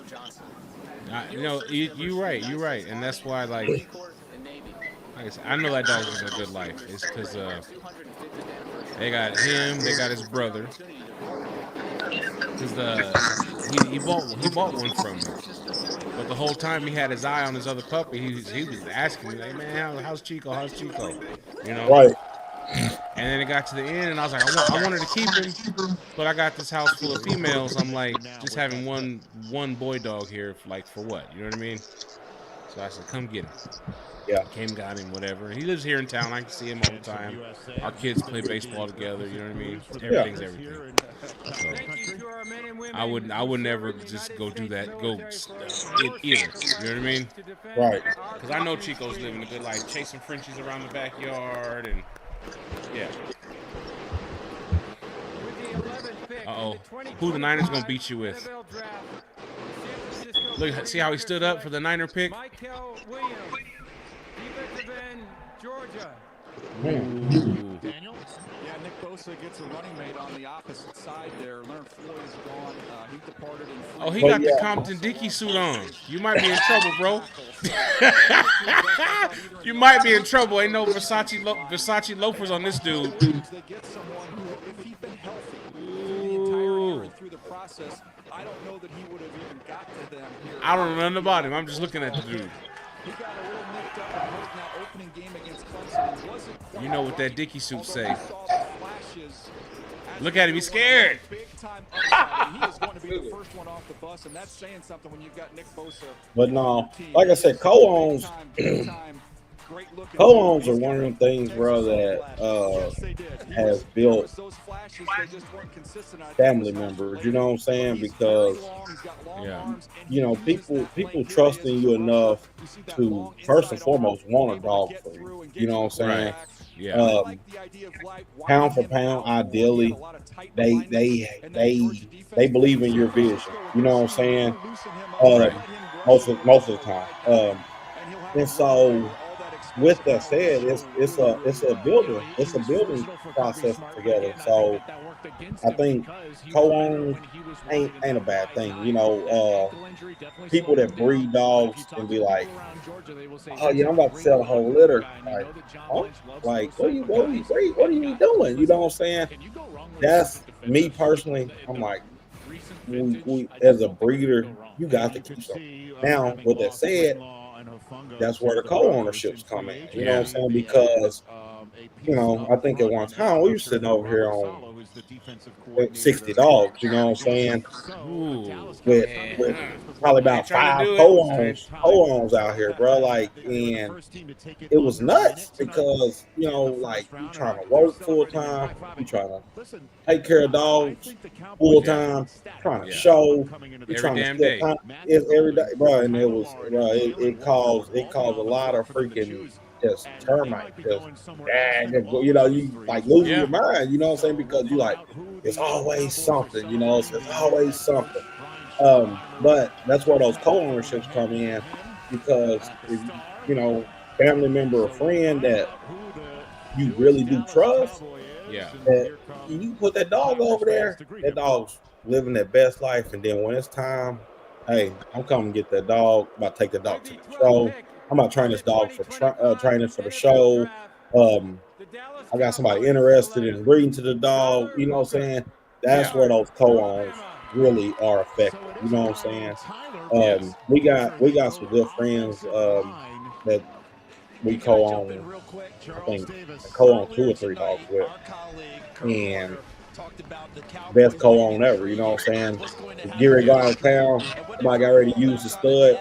I'm like, hey, can you have him at the vet tomorrow at such and such time? Yeah, I'll be there. No problem. You know what I'm saying? It wasn't no, oh man, I gotta go to work. And I get that. We all gotta do, but we gotta make it do what it do when it's time to do what it do. If you want to reap benefits, you know what I'm saying, behind it. You know what I'm saying? Your obligation is not every damn day. It's on occasion. It's on occasion. You know what I'm saying? So those co-owners are, they're hard to find, but we got a handful of them, you know what I'm saying, that work out great like that, you know what I'm saying? And so when you got co-owners like that, you know, they call them like, hey, we about to go on vacation for a week. Bring the dog over here. You know what I'm saying? Like, I got 40. What's one more for a week? You know what I'm saying? I'm feeding dogs from 5 to 7 anyway. Yeah, you know what I'm saying? So come on, you know what I'm saying? But then you have the ones that's like, oh well, then you like, don't call me. Like, you know, you can't come through and do this. I had a good friend of mine co-owned a female with me, and he was 15 minutes down the road. He bitched about coming over here getting a progesterone every other day, and I'm like, we don't got the breeder. You know what I'm saying? Like, yeah. You know, like, man, it's just time consuming. We ain't got the breeder, bro. End up did it. Doing this anyway. Yeah. She had 10 puppies, and then all of a sudden he like, okay, now, okay, all right, yeah, come on now. It ain't supposed to all. If it was easy, everybody would be successful doing it.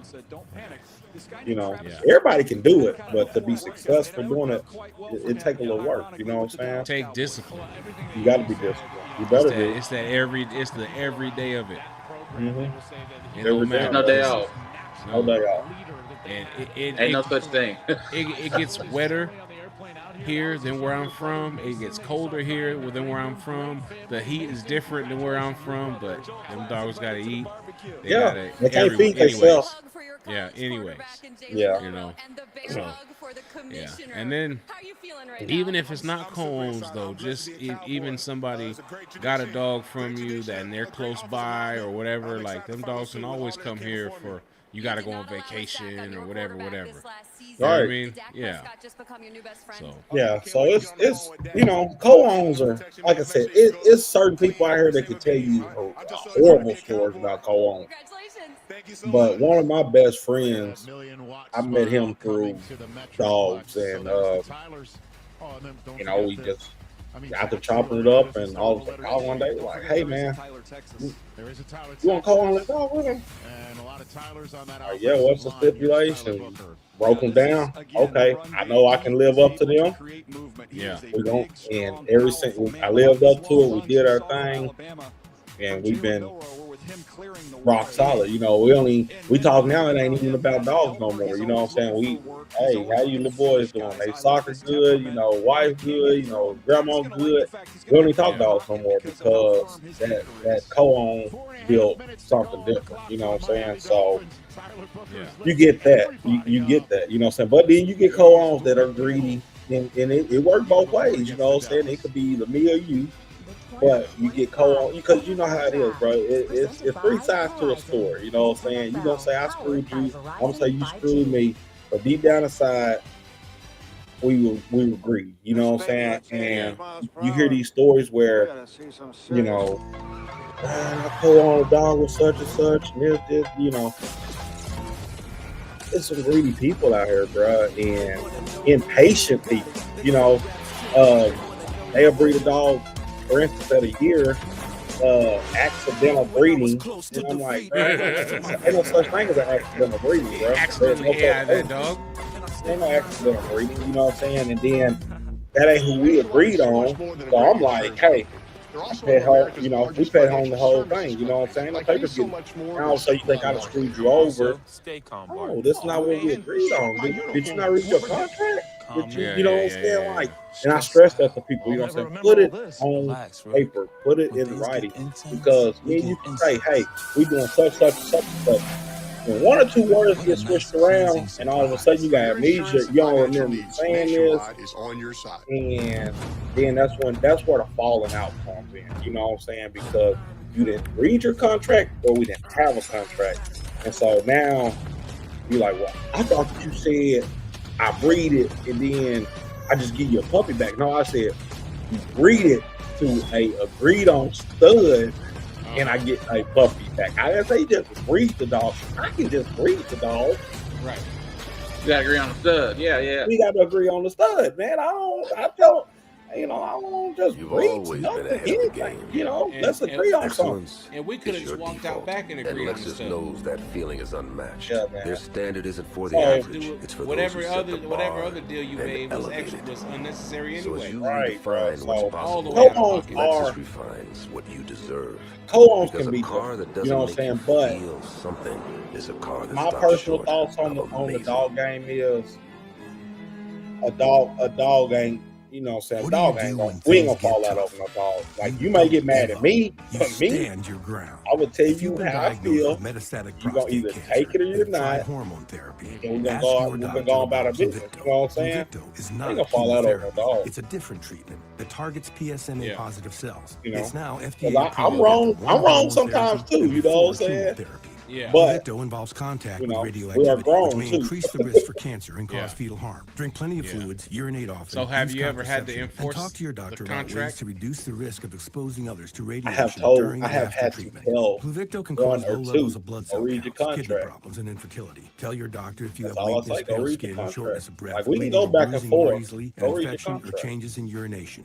Side That's effects simple. include decreased blood cell You know, counts, if you tiredness, can't read dry it, mouth, it's somebody else nausea, to read it to appetite you. loss, joint or Yeah. back pain, and You know constipation. what I'm saying? Like, I'm just being Ask honest. your Like, doctor about you know what I'm saying? Pluvicto, Like, because whatever the every case is, day because you without know how cancer people are. progression They're is so a victory. ancient to get something. You know what I'm saying? They ain't even look at the contract. They just sign their name and send it back to me. You Yeah. didn't read the fine print down there where it said you are responsible for this, and this. Yeah. Man, I thought we was gonna split. Nah, bro, that ain't what I wrote in there. You know what I'm saying? Like, I don't know why you thought that, because it said you are responsible for this, and this. You know what I'm saying? And so, you know, I get it. You know, everybody go through hard times, but I tell people like this. You know what I'm saying? If you financially are not prepared to breathe, what's 6 months? What's 6 months? You know what I'm saying? What's a year? You know what I'm saying? Like, don't put yourself, don't be banking on, oh, I'm about to breed these dogs. I'm about to put 10,000 in my pocket. I'm about to put 50,000 in my pocket. It's like cars, bro. Like what you see when you see a car lot across the street, another car lot. What's down the road? Another car lot. Dog, same way. You can't make nobody buy no dog. You know what I'm saying? Yeah. Like, yeah. So- They gotta see what you're doing. They gotta believe in what you're doing. Yeah, They gotta want to you be a know, part of what you're bro. doing, or else you just You peddling gotta puppies. market. Trying to peddle puppies. Yeah, you gotta market these dogs, bro. Like, you gotta build a market.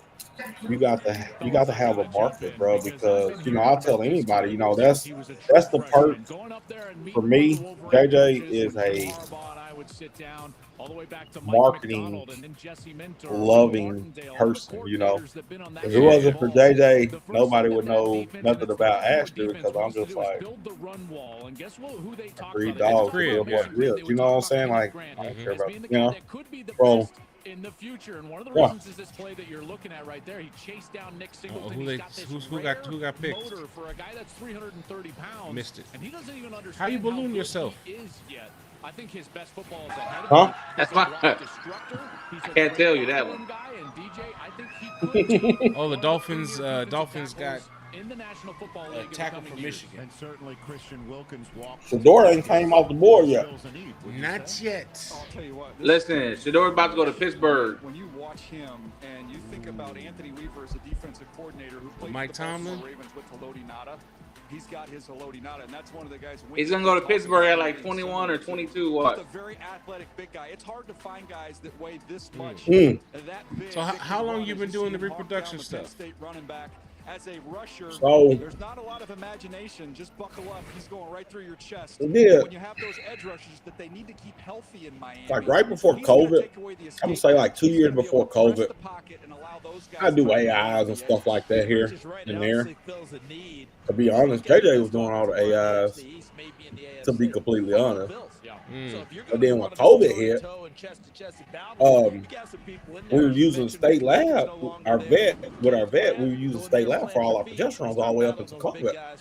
And when COVID hit, state lab was like, "Oh, we're only gonna do progesterones on Tuesdays and Fridays." And I'm like, they're like, "Yeah." How does that work? I'm like, I can't breathe like that. You know what I'm saying? Like, this ain't gonna work. But I had said like the year or so before, I'm like, I'm about me a progesterone. I'm about me a progesterone, you know, just talking. And I was, but when COVID hit, I said, I got to buy me a progesterone machine, because if not, then I don't know. I guess I ain't gonna breathe till COVID ends or whatever. And so I bought that machine literally like when COVID started, like was it like 19? I'm just like 18, right? So it started like 18, like the end of 18-ish, really. Something like that. 18, Like 19, October-ish or so. I bought that machine in July of 19. And bought it. I ain't know how to pull blood. I ain't gonna lie to you. I ain't know nothing. And I'm one of them people. I pull it out the box and I just hit the button. I ain't read no directions. I ain't nothing. I pulled that thing out the box, and JJ she used to work in a hospital pulling blood or something. And so I'm like, my idea was by this machine, JJ gonna just pull the blood. And she got over there, she couldn't pull the blood. I'm like, oh man, we screwed. Like, I don't know what we gonna do. I'm like, I'll spend money. I gotta make this happen. So got enough dogs out there. I just kept poking. Yeah. Kept poking. And no, I ended up figuring it out. Shoot, it's been good ever since. Yeah. You keep pretty busy with it too. Yeah. COVID was really, really busy. You know what I'm saying? Because you know how people was. Vets wasn't letting you come in when they did. Kind of open, they want to let you come in, so people were like, I ain't going there, you know. So I'm like, hey man, I don't care if you got COVID, the flu, like come on in here, you know what I'm saying? Yeah. You know what I'm saying? So that was making people happy that they could see what was kind of going on, you know what I'm saying? Actually go somewhere to a person. Yeah, right. And so, yeah, like I said, it was like 19 July, like 19, dude. I did, like I said, I ain't gonna say always, because JJ used to do most of the AIs. So I'm doing progesterone. I'm like, JJ, you want to come over here and do the AIs? And she like, well, okay, don't worry about it. I'm doing AIs, and then got to the point where, you know, a few guys around here had some dogs. We had shipped semen like 2 or 3 times. First time I ever shipped semen was off one of my males to Canada. I ain't know what I was doing. I told the dude I didn't know what I was doing. He was like, man, he's like, how much is the vet? I'm like, I don't know. I called and they were like $500. Like, I ain't paying that. Like, that's too high. He's like, can you do it? I'm like, I can collect the dog. He's like, will you ship it? I'll ship it. Shipped to Canada, and it was successful. Yeah. So, and from there, I'm like, shoot, I can ship semen. You know what I'm saying? But when COVID hit, it's like on the back end, it shook COVID. When everything kind of opened back up, it was several people around here that had got, between the exotics and the bullies, they got some pretty active studs around here. And I got shipping semen, dude. That, yeah. So, then I bought an ultrasound machine. And yeah, I do everything but cut on the dog. I ain't cutting on nobody's dog. Catastrophe. I don't want to put nobody's dog on. You know what I'm saying? Smeared Extraordinary. Yeah. Getting the world's #1 vodka at a price worth sharing. We do Smeared Extraordinary. Nationwide is so much more than a great insurance company. They're a financial services Right. company too. Like he's so much more than Saquon Barkley. I'm also Stay Calm Barkley. Yeah. Insurance and good. Like I said, I want to get one because financial services also. Just, you know, right. I'm tired of missing. I'm tired of just having to figure out when I could get it, or you know what I mean? Right. And that's the whole thing. Like when I bought it for me. Yeah. Because I got so many dogs, you know, and I was like, you know, I gotta have this for me. Bought it, and I think it wasn't even 2 weeks after I bought it. Fixes to big projects, taking care of your home is easy Like with 3 Thumbtack. people like come Download over the every other Thumbtack app day, and and I'm start like, caring for your home I too. ain't even used this thing for myself yet. Yeah. And you know, it was one of the things that everybody needed. You know what I'm saying? And so it worked out good for that. But I bought it for myself, and you know what I'm saying? Everything it slowed down a lot. Vehicle breakdowns COVID are been lifted, costly. and you know, some people now they're like, hey, If your I check want to buy engine my light own. goes on You know what I'm saying? tomorrow, I get the it. I ain't repair mad. could You know what I'm easily saying? cost thousands. So it is. It's several. But Brock with endurance, got one now. you could never pay out Brock of is pocket coming. for a costly repair again. Rod's got one. He's got one. There's several of them around here that's got them. I ain't mad at all. You know what I'm saying? Because I bought it for me. Who's I gonna didn't pay buy it for for your me. next You know what I'm car saying? repair? But it was You beneficial or to us. endurance? You know what I'm Call saying? right now to get $300 off any plan. Call now. As And you two, like I used to redefine what's work at a possible, plasma center. Lexus refines what you deserve. Oh, so yeah, it I was do blood, centrifuges. Like I have all the skill sets already. right. They It wouldn't rusty. be anything for you. Yeah, but so I just got to get it. And AI can turn your lights on. Lights on. yeah, And I'm a and nerd drive too. your car. I get into But stuff AI like that. ain't gonna fix your broken water line. Get You know what I mean? HomeServe, Yeah. and when a covered system Yeah. breaks, we'll send a qualified We get one pretty contractor to pay soon. for the repair. Plans from home Might as start well. at just $4.99. Light work, Wiener light dogs. work. Some people just know Yeah. they can save hundreds on car See, insurance and by there's some checking people Allstate here in first. town Is that your that car? have dachshunds too. And Like I've you been know, talking check to your them sunroof about is closed opening first up like that. before Like, going through the car wash. why are you just So check using the Allstate dogs first that are and right save here even more local? with Why click don't or call. you shipping semen and whatever? Like, like one-of-a-kind They're gift. nervous about it, scared to do it. You know, Or all they know one size about fits is all, dogs yes. doing it the old-fashioned way, which is Either cool. way, one I ain't rate fits knocking all. it. But it's FedEx 2025. The One Rate. world's Ship your your customers oyster. for a You see flat something rate. you want, you know what I mean? Ship it in, and I want to be able to tell them, we'll take care of it. Just Yeah. pick what you want, and let's get some testing going, and let's get it done. So Right. Yeah, because like, time is important, you know what I'm saying, with life period. And you see, especially, any breed, but you see a dog that's in California, like for you to test your female, go to work, test your female, drive to California to do the breeding, drive, like, come on, bro, like you doing a lot. I had a few guys drive down from North Carolina about a month ago to do a breeding with somebody around here, and they were like, "Yo, we came from North Carolina." I'm looking at it like, for what? Like, yeah, aren't you, like, it's 13 hours. I was like, what do you got? And their reasoning, I get to a certain degree, but I don't. It was, they want to see who they were dealing with in person. This, and I'm like, hey, you don't send money to nobody you don't trust. I understand wanting to put hands on the dog more than Yeah. that. You know what I mean? Yeah. Well, I hear a lot of is, oh man, I just want to make sure that semen was from that dog. And I'm like, so you don't really trust the person that you're dealing with. You know what I'm saying? Like, why are you spending money with somebody that you don't really trust that they doing the right thing? You know what I'm Not saying? that kind of money. Right. Yeah. Not nothing more than cheeseburger money. You know what I mean? Right. That's what I'm saying, bro. Like, so it is. It is. Hey, it's everything's different for everybody. You know what I'm saying? Yeah. Yeah. So one thing when at the show, right? Hmm?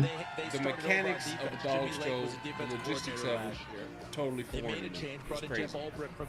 I left. I was looking. I'm keeping it buck. I was thanking God that we were in show one, because I was like, there's 6, there's 5 more of these things. Like, I was like, oh my God, what if I'd have been like, put me in show 6? It'd have been till Sunday. Here's the opportunity. Exactly. The two best players. Hey, people do it. I know they love it. You know what I mean? But it's a dog showing is a very expensive hobby, very time-consuming hobby, and you have to love it. Like, you know what I'm saying? Like, it's a long day. Ain't no half stepping. No, bro. Like, no. It you know what I'm saying? Some people like y'all, you know what I'm saying? Like, y'all came, y'all show one, y'all gone. Like, it's several people like that. Like, you know what I'm saying? Like, because they ain't passionate yet. I wasn't ready for it. I hadn't been exposed to it. Now I kind of get it. You know what I mean? Right. Yeah. But like, dude, like, dogs, bro, like, it's insane. Like, people be like, you went to a dog show, you was in there for 12, 14 hours, you drove back home. Hey, yeah, and then me, I'm retarded too. I'm sitting there like this, like, why ain't there what's going on in the other 2 rings? Why are they just using that one? Like, the whole So I always tell people, if you have never been, go just to see, because it's a process. It's cool, but then some people like me, I'm very impatient when it comes to certain things.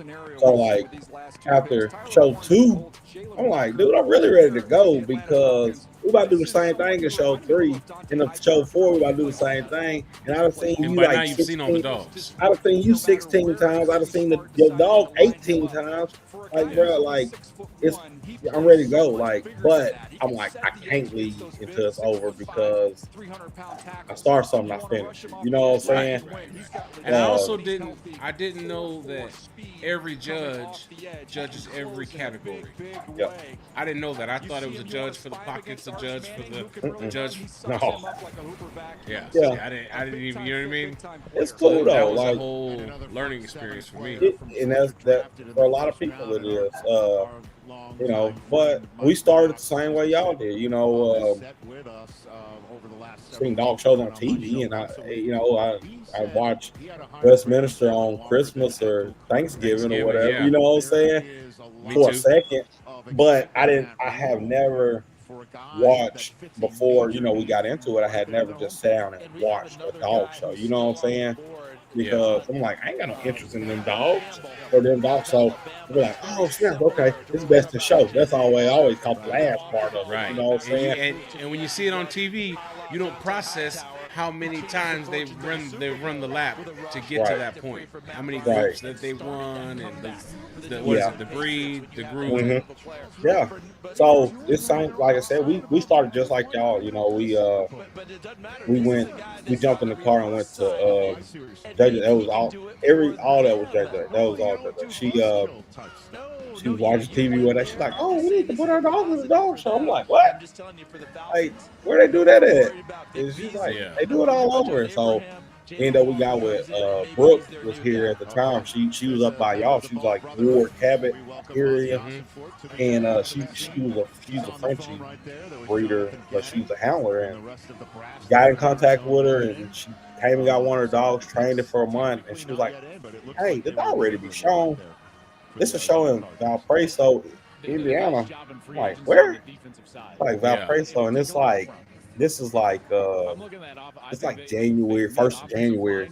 We jump in a Altima and drive all the way to Valparaiso. And when I tell you a blizzard, bro, we got caught in a blizzard, bro. But that was first time we dog show really, you know what I'm saying? And you know, we left and got a few ribbons, seconds, thirds, you know what I'm saying? But it was like, oh, shoot, that's cool. But I sat there and I kind of watched for the most part of the day, and I'm like, I can do this. Like, you know, I paid this girl to do this. I can do this, and I'm competitive. So this is going to work out, you know? And so came back, and I think I pulled every dog we had at the time. We had like 15 dogs at the time. Pulling them out. Everybody going to be a show dog. You know what I'm saying? But because I didn't know. I didn't have nobody to be like, nah, this dog here ain't it, or that dog ain't it.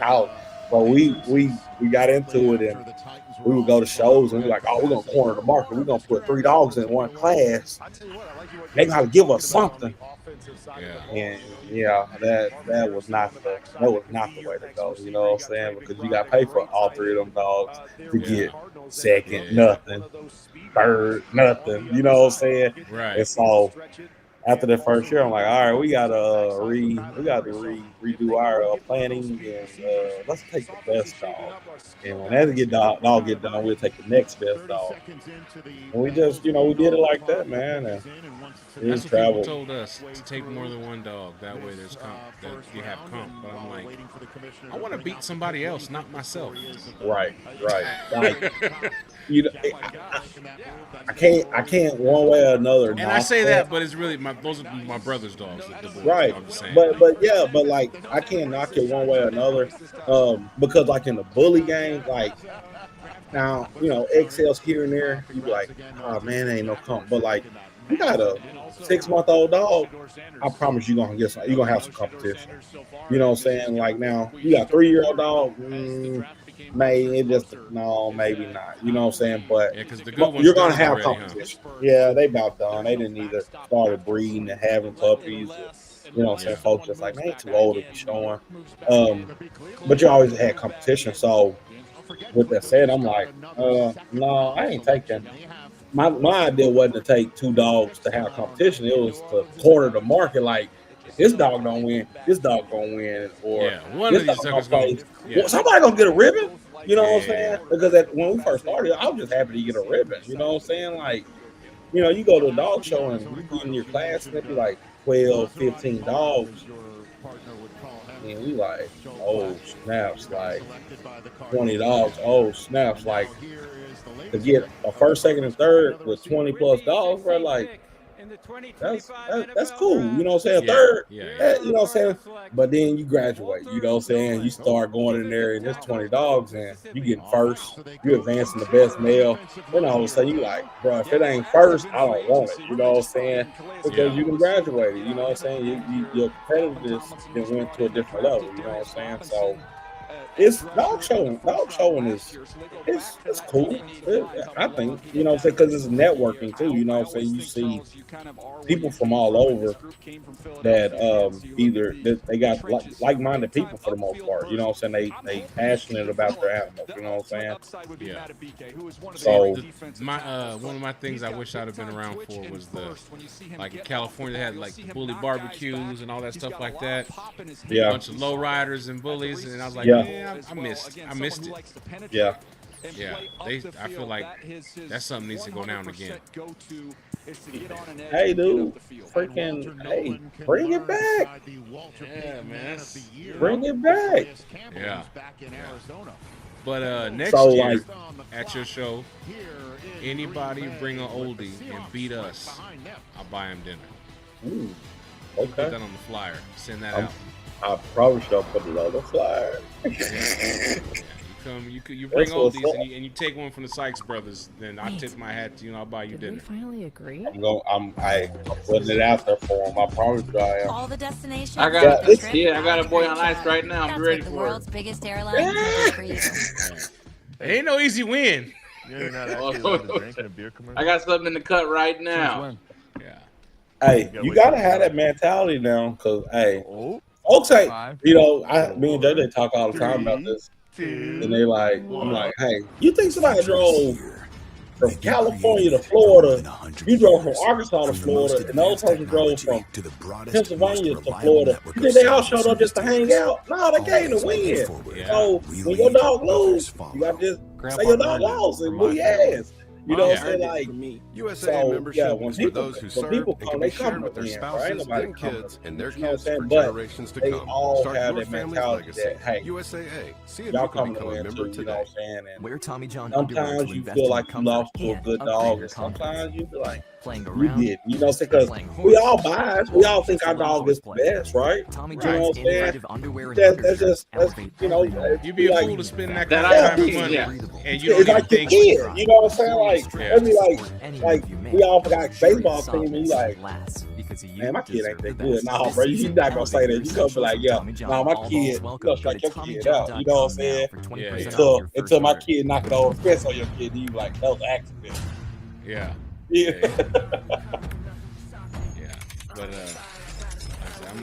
I don't think we're gonna go around the country for dog shows. But so when they have something in Arkansas, they're going to come see us. Right. Like and you know, it's one of those things like, for instance, like it's several shows that just pull different crowds. Like I don't really like committing to like the Florida shows. I'm scared. They pull a But big Verizon French announced crowd. Like I can the lock bullies up a will be price for 3 there. years. You know, Yeah. oldies will be That's there. what I'm talking about. But they'll pull a big Frenchie crowd compared to me. I may have a few Frenchies, but they'll have big Frenchies. So like oldies, for instance, like I think like this weekend is Atlanta, and usually Atlanta will bring out quite a few oldies. You know what I'm saying? Or I think Allentown. Stuff works. Allentown without bring killing your out. lawn. This That's stuff that works way on I bring out dandelions. oldies. In the ABKC, This I stuff works for up to 3 think. months. This stuff works bring out guaranteed or your oldies. money So back. with that This is said, Roundup for lawns. you know, it This may be stuff works. maybe a show, for instance, in Virginia that's on the map. Looking lost. Hey, I'm looking for You put on your schedule just to go check it out. You know what I'm saying? Could you point me? Yeah. Aisle 27. Find what you need faster with the Lowe's app. Beast of the East this year. Mm-hmm. There you We're go. going to that. You know, it's one of those things. I'm not gonna say don't take a dog, but go enjoy it. You know what I'm saying? Go enjoy it, see, and then maybe take a dog next year. But you can take a dog this year if you want to. You know what I'm saying? Yeah. But go get the full pledge.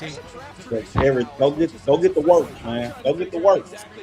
You know what I'm saying? Go sit in there for 12 hours, then you can be like, I never go again. Or you like, love it. You know what I'm saying? Like, go get the work. Yeah. Yeah, like, because I'm actually looking forward to that one, though, because that's supposed to be a bunch of oldies, bunch of people that I've, talked to, want to meet, stuff like that. Right. Yeah, that's Chris and Dana. Yeah. Yeah. Get up, go out there, like, for real. Because they are oldie. They are oldie. You know what I'm saying? So they're gonna pull oldies. You know like what I'm saying? Oldie specialty show almost. Right there, you go. So yeah, do that for real. Yeah, that's a have to. And and there's another show here in Arkansas in October. Clarksville. Oh, yeah. Have to go to that show up there too. Yeah, might as well. I was gonna draw a line around Arkansas, and you know what I'm saying. You gotta come. You ain't gonna take one out of here without me. You know what I mean? Yeah. Hey, you gonna be you already creating enemies in the game, man. They gonna be like, oh yeah, I'll mess with. I'm just like I'm territorial like that. When you come from, like, it's just where we come from. You know what I mean? I get it. Like, there's nothing wrong with it, but like I said, you will see in this dog community, bro, that people think they're competitive. Yeah. But they're not. For me though, it's not even like I'm not mad if I lose. Right. Because that means that another oldie showed up. Somebody had a better dog than me, and now we're gonna sit down and have dinner and talk about it. Right. There you go. That's how it's supposed to be. You know what I mean? That's how it should be. Yeah. And at dinner, you're gonna tell me what the sauce is. It's networking. Dog showing is networking, bro. Like, for real. For real. The Cincinnati Bengals select. It is. And that's the thing that I wish I would have, I guess, came a little bit more ready to do. Yeah, not a surprise to see him go defense. I was just kind of like, defense last year, I don't want to say like eyes wide open, but just checking it all out. You know right. I mean? When the weather didn't help, you know what I'm saying? You're like, man, there you go.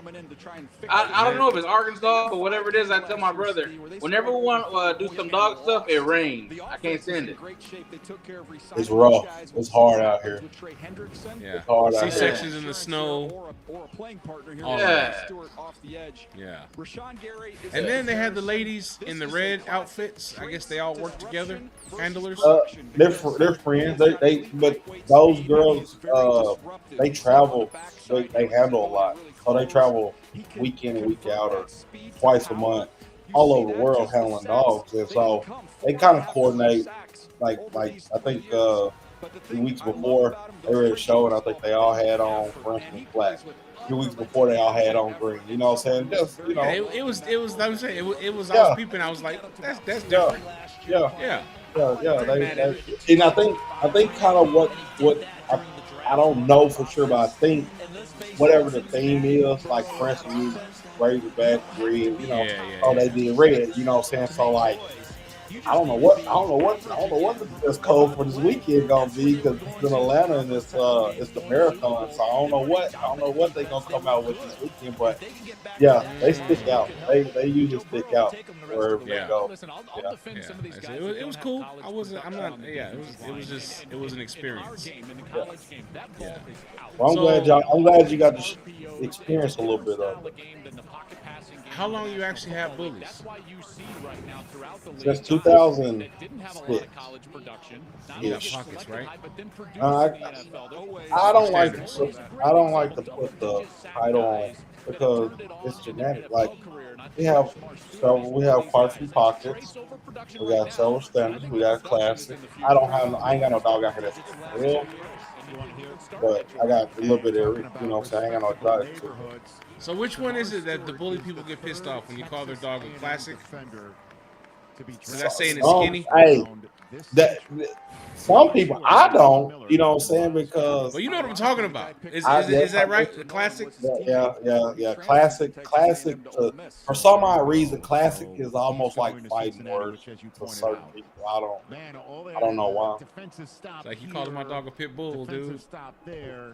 Yeah, that kind of sort of is what they take it as, I guess. I don't get it. I don't get why. You know what I'm saying? To a degree, you know what I'm saying? Because it's a class. It's not a pit bull. You know what I'm saying? It's still a pit bull. You know what I'm saying? Yeah. Like I don't understand it. But yeah.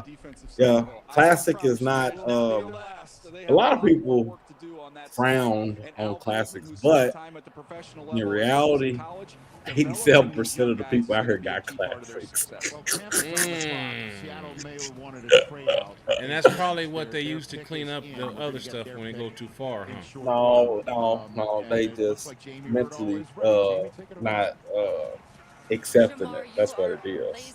Yeah. You know what I'm saying? It's like me. You know, I'm fat and I accept it. You see what I'm saying? Accept it. Everybody don't accept that, bro. You know what I'm saying? Like, I'm happy. I'm excited. Classic. You know what I'm saying? But you know, I tell people like this, like, you know, pocket is the height. Right. Standard is a height and a size. Yeah. XL is a height. You know, again on my show, the difference in a standard and a classic, they the same height. It's the build. You see what I'm saying? Yeah. But there's not a classic pocket. There's not a classic XL. So I think that's why classics get a lot of brownie faces or whatever. You know what I'm saying? Because it'll be like me saying,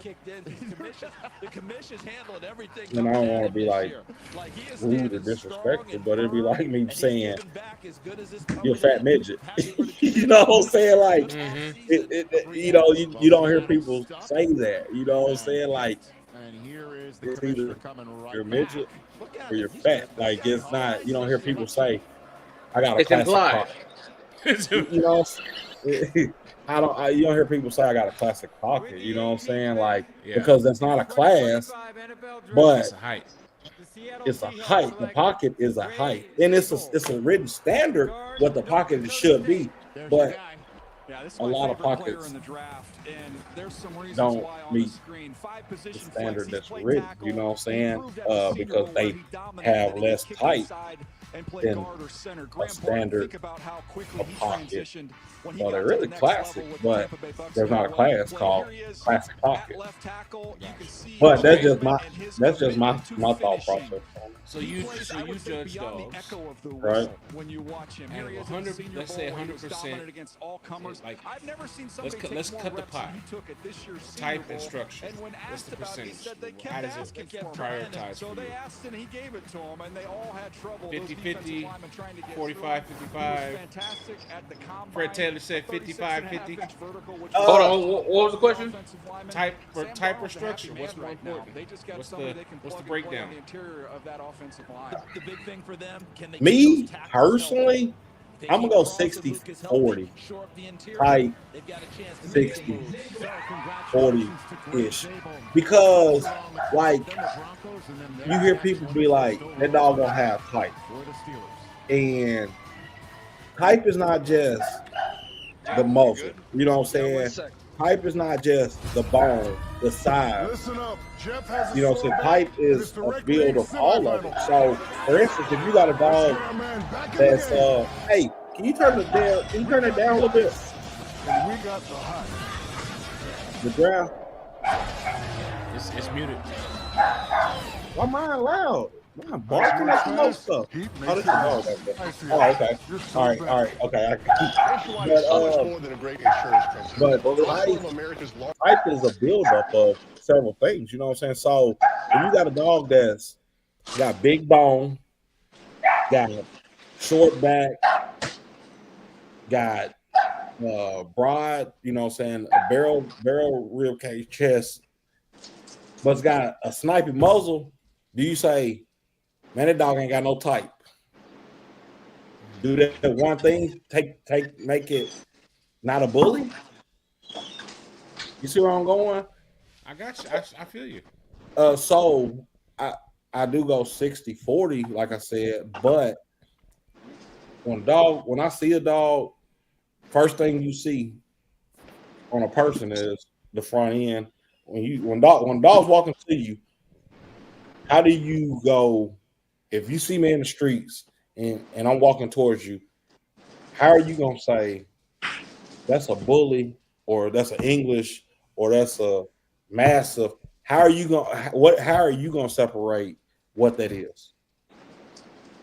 You see what I'm saying? Like what feature of that dog is gonna separate these breeds? You see what I'm saying? And the head to almost any breed should be identifiable. Definitely bulldogs. Identifiable. Yes, there you go. There you bulldogs. Go. No, in any breed, bruh. Like no, but I'm saying a bulldog. That's its distinguishing. You know what I mean? Like actor. Yeah. You know what I'm saying? So, with that said, like you hear people say pit bull, and when you look at a pit bull, a real pit bull, it's not the same, bro. That dog's 40 pounds. Ribs. Yeah. So I'm just like, I try not to argue with people no more. But I'm just like, y'all using you a little too loosely. Like, you know what I'm saying? Like, just say the dog lacks type. You know what I'm saying? Yeah. Don't put this dog in a whole nother category because it lacks type. Like, he just lacks type. You know what I'm saying? He lacks type in too many places. You know what I'm saying? Yeah. That he got a snappy muzzle and narrow shoulders. I got you. You know what I'm saying? Yeah. Like, he just lacks. He lacks type. He lacks breed type. You know what I'm saying? He's nothing that we want to be reproducing. Yeah. You see where I'm going? I got you. And I think 60-40, I think that's pretty fair. That's me personally, you know what I'm saying? Because I still believe, and people, will say, well, that's because you're still into showing or whatever. But I say to anybody is the dog that's on the TV that is being advertised for the oldie or the Frenchie or whatever. Say I'm gonna use the Frenchie for instance. When you watch Westminster and you see that Winston dog win Westminster, the whole world seen Winston win Westminster, right? Yeah. So what dog? He didn't win Westminster because he was cute and he jumped in this dude's arms. He fit the breed standard, the silhouette of the breed standard to the closest of the ability of the judge that was judging, right? So with American Bully, I feel like that structure is still 40, close to 50% because for me, because one day I want that American Bully to be on that TV at Westminster where we can say, hey, that one right there, that represents us. You know what I'm saying? And if we gonna sacrifice breed type 75-80% for structure, then you see what I'm saying? Yeah, that's me. That's me. Breed type is the first thing you see. It's what identifies it as a bulldog, a bully, a male, a female. You know what I mean? Right. But it's got to be put together right too. It's got to be put together right, bro. You know what I'm saying? And so you get dogs that are really overweight and they start falling apart in different places. And I don't think that is what our breed was created for. Right. You know what I'm saying? Yeah. Like the English bulldog, you know what I'm saying? Like those dogs growing up as a kid, I'm like, oh, those are dogs for kind of people with a few dollars of money, you know what I'm saying? Because them dogs ain't doing nothing but eating, sleeping, and that's it. Like dogs ain't. I remember my uncle had them growing up, and I couldn't remember 3 times that dog ran around the yard playing. Like that dog was always in the house sleep or eating.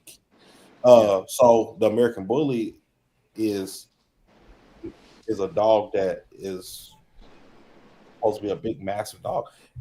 He don't need to be known as no sleeping, eating dog. You know what I'm saying? He's supposed to be a prideful dog. He's supposed to be a companion, but he's supposed to be a big dog that you can take to the store. You can, say you can go out in public with. You know what I'm saying? Mm-hmm.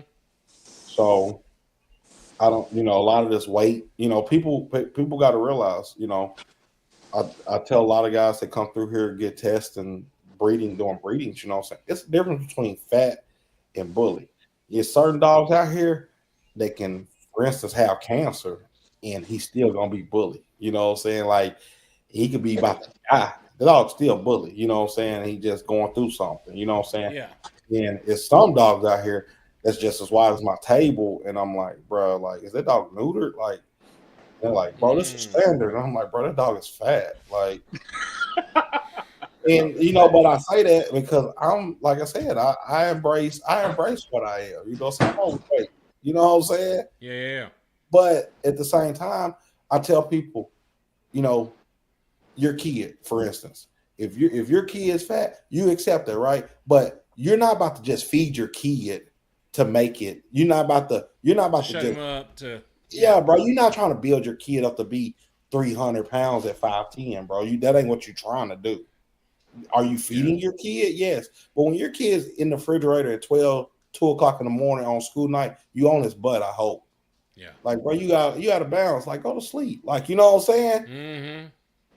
Dog should be the same way because you supposed to care about that dog, right? Yeah. Yeah. But a lot of people put that weight on that dog because to the eye, when I walk in the show or when I walk down the street, folks like, dang, he bully. And then after you kind of sit there and look, you're like, bro, that dog's fat. You know what I'm saying? Like, it is bully. Sleep. It is bully, but it's fat too. Like, come on, bro, take some of that weight off that dog. Yeah, I got you. But yeah, that's my thought process on it. And then, like I said, y'all. So if you're a judge, you judge every breed. Yeah. Yep. Yeah, I judge Dotson. I went to Sweden a month or so ago and had never judged the Dotson. I got to judge Dotson. Really? Yeah. Yeah. What do you look for? The written standard of a Dotson. Every dog has a written standard, you know what I'm saying, right. of what it should look like, you know what I'm saying? Me personally, I breed American Bully, so American Bully is more so to the eye, that I can look at and say, this ain't it. This ain't it. Frenchies, I'd have been around a lot enough, but I have had over the last few years, I still have to get information and kind of, do my studying and ask questions about oldies, Frenchies, other breeds, because I don't, those are nothing I touch. And even American Bullies, you know what I'm saying? But I see enough American Bullies, or I walk outside, that I can be like, man, that dog right there got a short upper arm, or such, and in other breeds, like, like the Frenchie, you know what I'm saying? Like, it's certain, they're not supposed to look like a bully when they stand on the side, you know what I'm saying? They ain't supposed to have a level top line, you know what I'm saying? So what do you think about them? They're breeding them so small now. What, the Frenchies? Yeah. I don't think a Frenchie should be a 15-pound dog. It should be 20, 25-pound dog somewhere in there. It should be a little bit of. I see. That's hard. I don't know, bro. Like, me personally, one of the Frenchies that I kind of fell in love with was about 17 to 20 pound, and that was Brooke had a Frenchie named Donkey, I think the dog name was, but he was really small Frenchie, and I love the dog because he was so small, but he was proportionally put together. I personally don't see a lot of smaller Frenchies around here doing a lot of reproduction.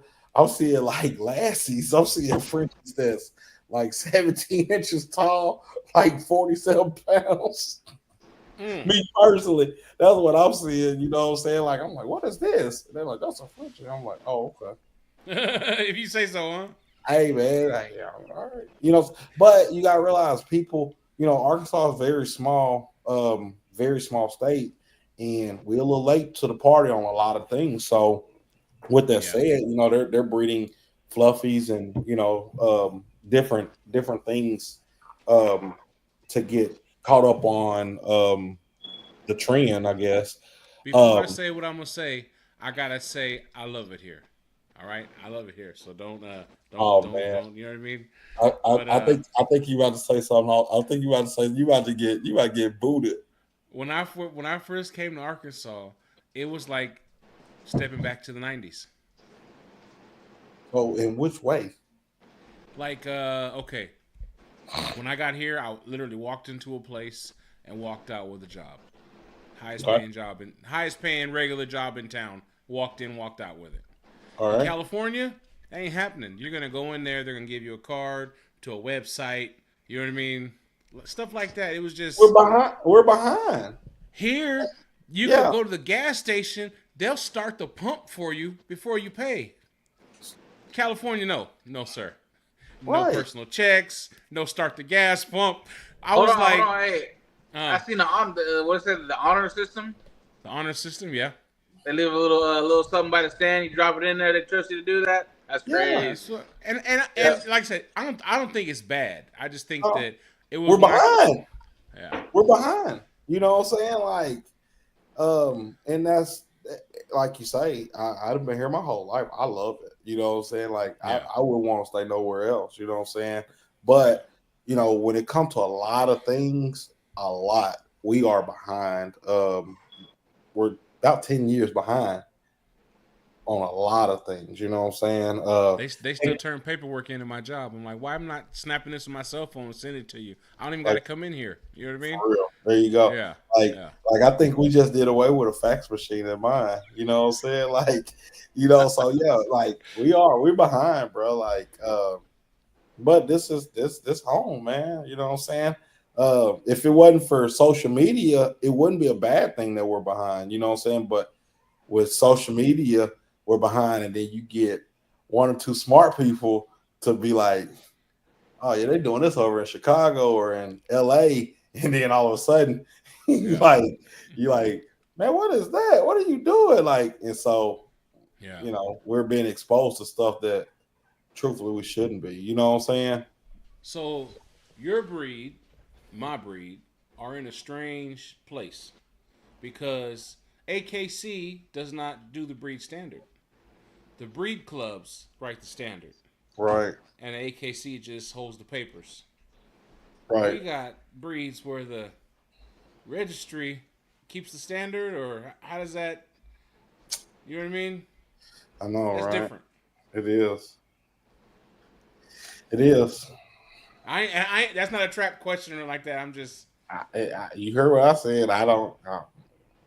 I don't know. I don't know. Yeah, me neither. Hey, if I don't know, I can't speak on it. I really don't. I don't.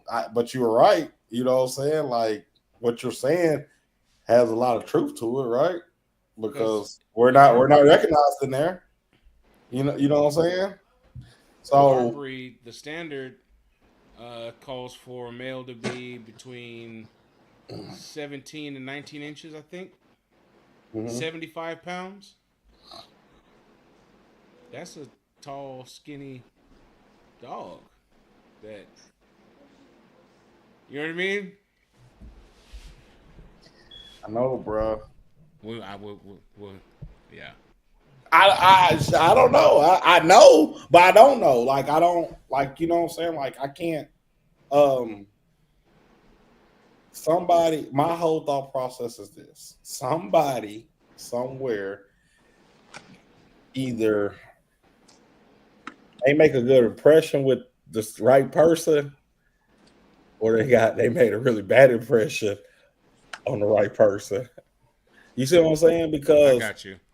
You got to realize, bro, it's a lot of breeds, bro. It's a lot of breeds, and it's a lot of money being generated through AKC. You know what I'm saying? Mm-hmm. And so, at what point do they say, "Oh yeah, y'all come on, y'all got a written, standard. Let's y'all got somebody to represent y'all club." You know what I'm saying? So then the ABKC would serve as the breed club. That's what I would think, right? But I don't know. Like, this is just me, like, talking. Like, I don't know. I'm not talking with nothing I know because I don't know. You see what I'm saying? But I'm saying to we're just you, talking. I'm not asking you as a representative of. No, I don't know because I really don't. But I'm just like you saying, it don't make sense. Where, you know, what I'm saying what's the holdup? You see where I'm going? Mm-hmm. Yeah. I don't know because, like I said, me personally, I would love for, like, we have a junior handler that she shows Frenchies, and she's the one junior handler. Like, she really, really smart kid, like really, really smart girl. It works with her dog like really, really deep. But she's showing AKC heavy right now, and then kind of got up in the system. And so, like, all of us at the ABKC, we like, yeah, that's our girl. You know what I'm saying? Mm-hmm. Like, I want, and I hope she win Westminster. You know what I'm saying? But in the same breath, I would love for the American Bully to go in there, and I could sit over here on TV or book me a flight to go be at the Westminster and be like, I'm here to represent the American Bully that Bob got or Bill got or whoever, because they part of my team. You know, they part of my community. You know what I'm saying? Right. So I can't. I don't know. I don't know what the holdup is. I don't know what the problem is. I don't know none of it. You know what I'm saying? Yeah. But hopefully one day I can see what I want to see. You know what I'm saying? Yeah. What about them new dogs you guys got? Them Brazilian dogs. You ready for that? Didn't they put the Brazilian bull in the ABKC? The Brazilian bull? Yeah. Huh? They was calling them pit monsters. Now they call them Brazilian bulls. And I seen Dave Wilson saying there's going to be in the ABKC. I didn't like it. Yeah, probably. Oh. They crazy looking. Really? Yeah. Good. They got a different name? I think they're still trying to figure it all out. They're big old dogs, though. They will come June. Oh, really? Yeah. Oh. Gotcha. Fingers crossed. Hang on. My chargers are on the clock. Oh, Don't nobody care. Don't nobody care, man. For my family. And of course, they go to commercial. USAA membership is for those who served and can be shared with their spouses, their kids, and their kids for generations to come. Start your family's legacy. USAA. See if you can become a member today. What do you do when things get tough? You don't. Hey, what's the bet? They're taking a running back. What's the bet?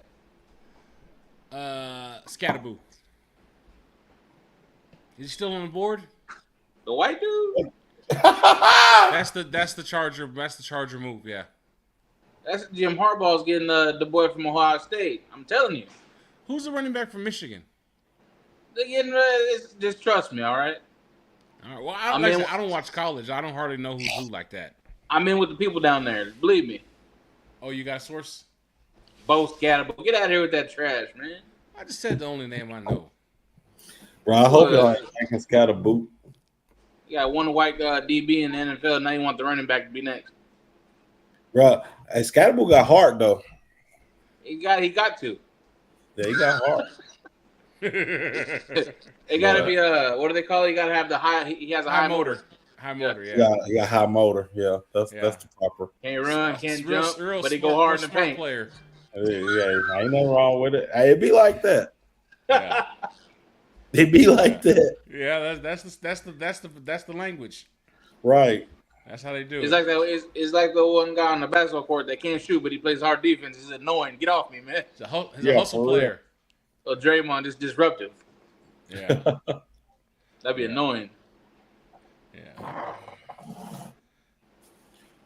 Yeah. I have to watch my Chargers do on my own time. Both scatterbo. Go with that. I see you getting tired over there, Ashton. It's been No, a long day for me you too.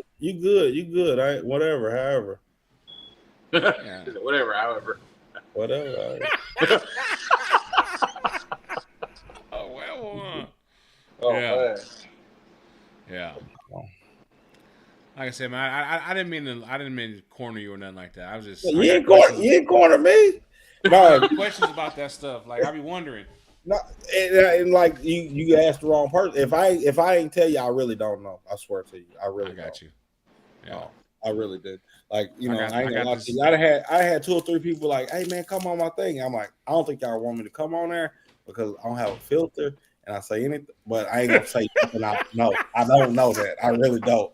I don't like things that you have asked me, and I'm like, I really don't know. You know what I'm saying? Yeah. Because just because I will tell you this, just because I am it's certain things that people, it's certain information people will get because they connect to people, whoop, and they'll get that information and they'll spread it. And I can't say that, I wasn't told that, you know what I'm saying? Yeah. No. And you know how it is. It'd be so much BS on the internet that, you know what I'm saying? Like, yeah, I'm on Facebook every day. I'm TikTok and I'm like, you know what I'm saying? I watch TikTok. I feel you. Well, you are the one I want on here. I knew what I was doing. Yeah, you my people. I learned a lot from you. Just in them couple encounters, you know what I mean? Right. Yeah. Yeah. So here we go. Oh, let's see what we got. Chargers with their pick. Why they put that hater stuff up there? A lot of value available, DJ. We look at your top players. Let's get some volume. And there's a ton of players. That was the last time I was in high school, 09. Top 20 grades on them for it should have been 06. That ain't right. 07. You're 6 years younger than me. Thought it'd be a nice compliment, kind of a thunder lightning thing. They ain't gonna play Don't Stop Believing. Come on. Some of these other guys that are available. Just give us a pick already. Speed on the outside at receiver. But the other one I'm staring at, you think that Jesse Minter and company are familiar with Will Johnson? Who was kind of slid what pick the Ravens got? I don't know. We didn't miss him, did we? We may. No, they're about to come up. And he's been productive for them. It would be Jesse Minter and okay. Jim Harbaugh with Will Johnson. Green Bay, Minnesota, Houston, the Rams, and then Baltimore. A couple of years ago. Yeah, the Chargers. They need to go ahead and get that get a burner running back. You know when you win quite a few games, you don't get to pick early. Ooh. What's up? My team is picking earliest, so I guess I gotta wear that one. You know what I mean? God. Yeah, I gotta wait. You picking early? Ain't no good. Whatever, both of y'all.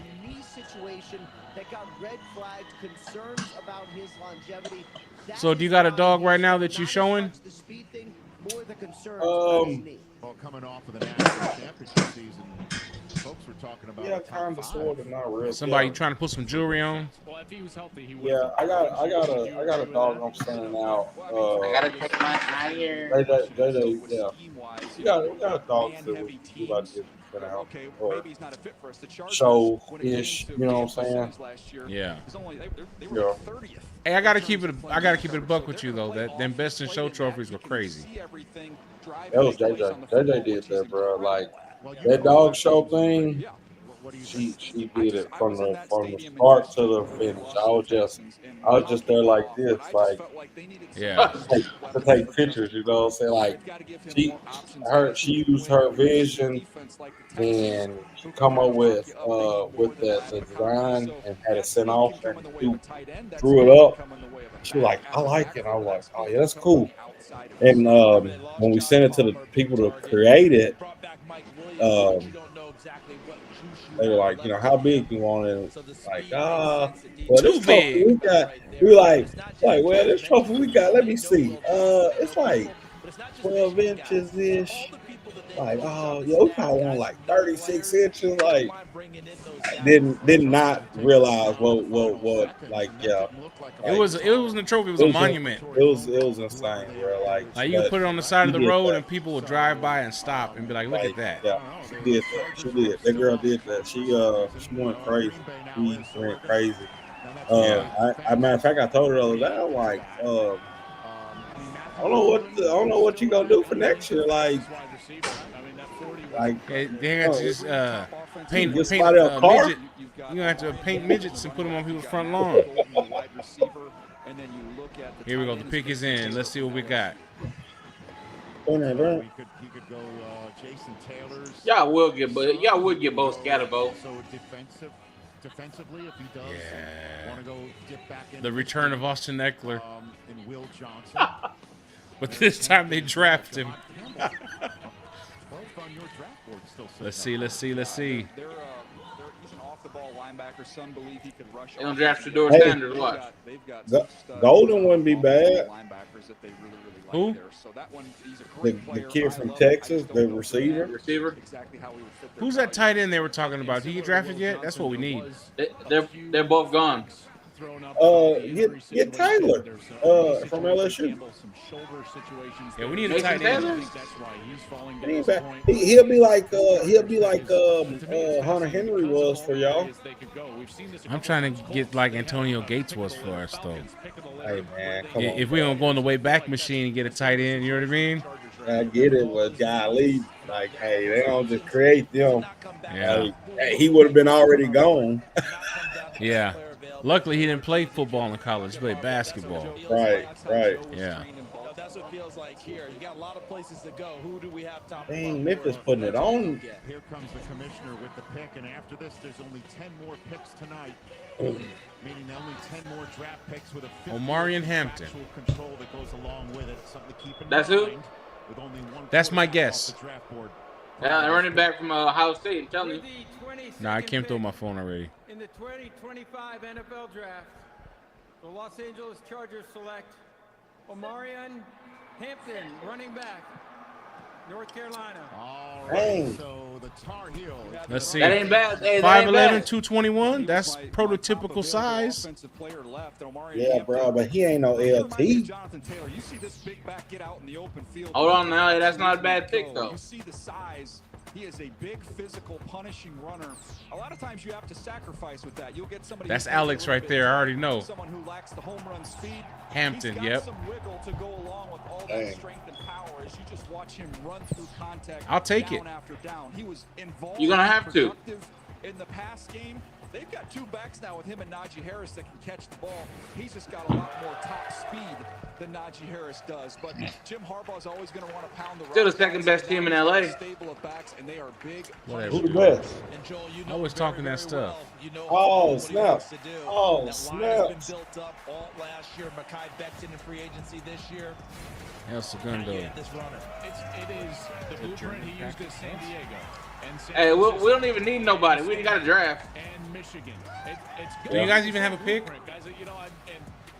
Yeah, they about to come up. He's a workhorse player. This is your guys' first round draft pick in a long time, huh? Watch him trade it away. Let's see. We got that bull. We got the young bull last year. Hey, ran the draft good, so you better watch out. You know the number one pick was? Who y'all get the receiver last year? Nah, we got the Jared Verse out of Florida State. Oh, okay. With a monster. George Kafka was on this in the first round, huh? Number 19, yep. That's crazy that you remember the number. Then we double. Get a life. Then we double back and got his seat. Huh? He die hard. Yeah. What you talking about, bro? Die hard. I got it tattooed on my body. You come on, it ain't a game now. You don't got the tattoo. That moment is finally here. And what do you think is happening? That ain't what I'm talking about. Technically within earshot of us right now. I had them going corner. Just saying. When you fill out the mock draft, I had them going with Hairston from Kentucky.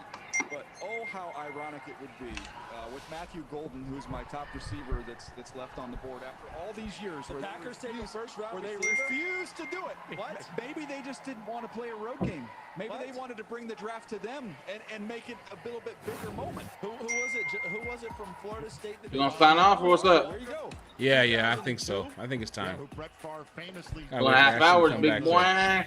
Stop holding Yeah. out. Remember that? That was a big moment when Javon Walker did hold out. All right, Ashton, bro, I appreciate it. Ain't no problem at all. Had a good time.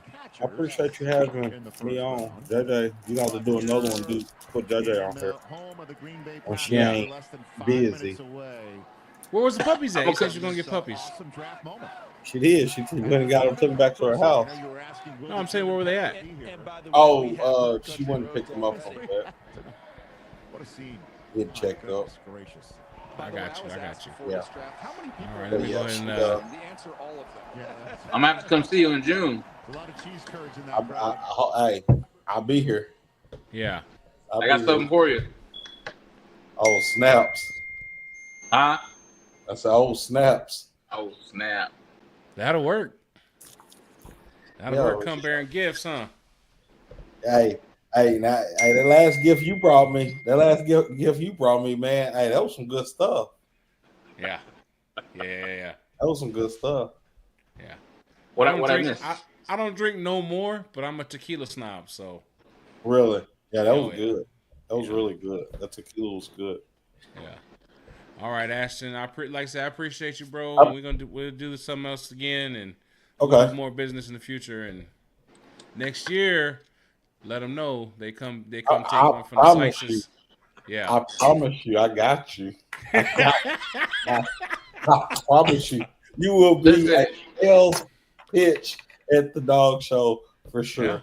Yeah. Hey, somebody gonna get some free food, some one way or another, huh? Something. We're gonna have some competition. Hey, that's a good thing, man.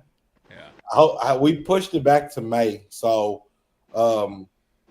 hopefully the weather, so I think that had a lot to do with the the oldies group. And it was a show in Texas that a few of them went to, I think. Yeah, there was a same day show. Yeah. So, hopefully we'll have our date and won't have no interferences with any other shows or anything, and we'll get some competition in there, and the weather hold up, man, because you know how this Arkansas weather is. It's retarded. It's like having a crackhead in the family. Yeah. Can't make no promises. You know what I mean? No. You better not leave nothing laying around either.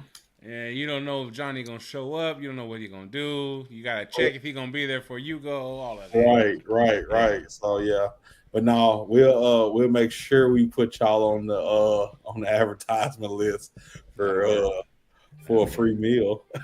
Yeah. hey, you gonna have me. You gonna have me in there with an oldie.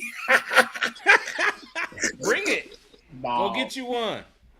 Oh no, dude. Okay. Yeah. But no, I appreciate y'all having me on. All right. Take it easy. All right, dude. All right.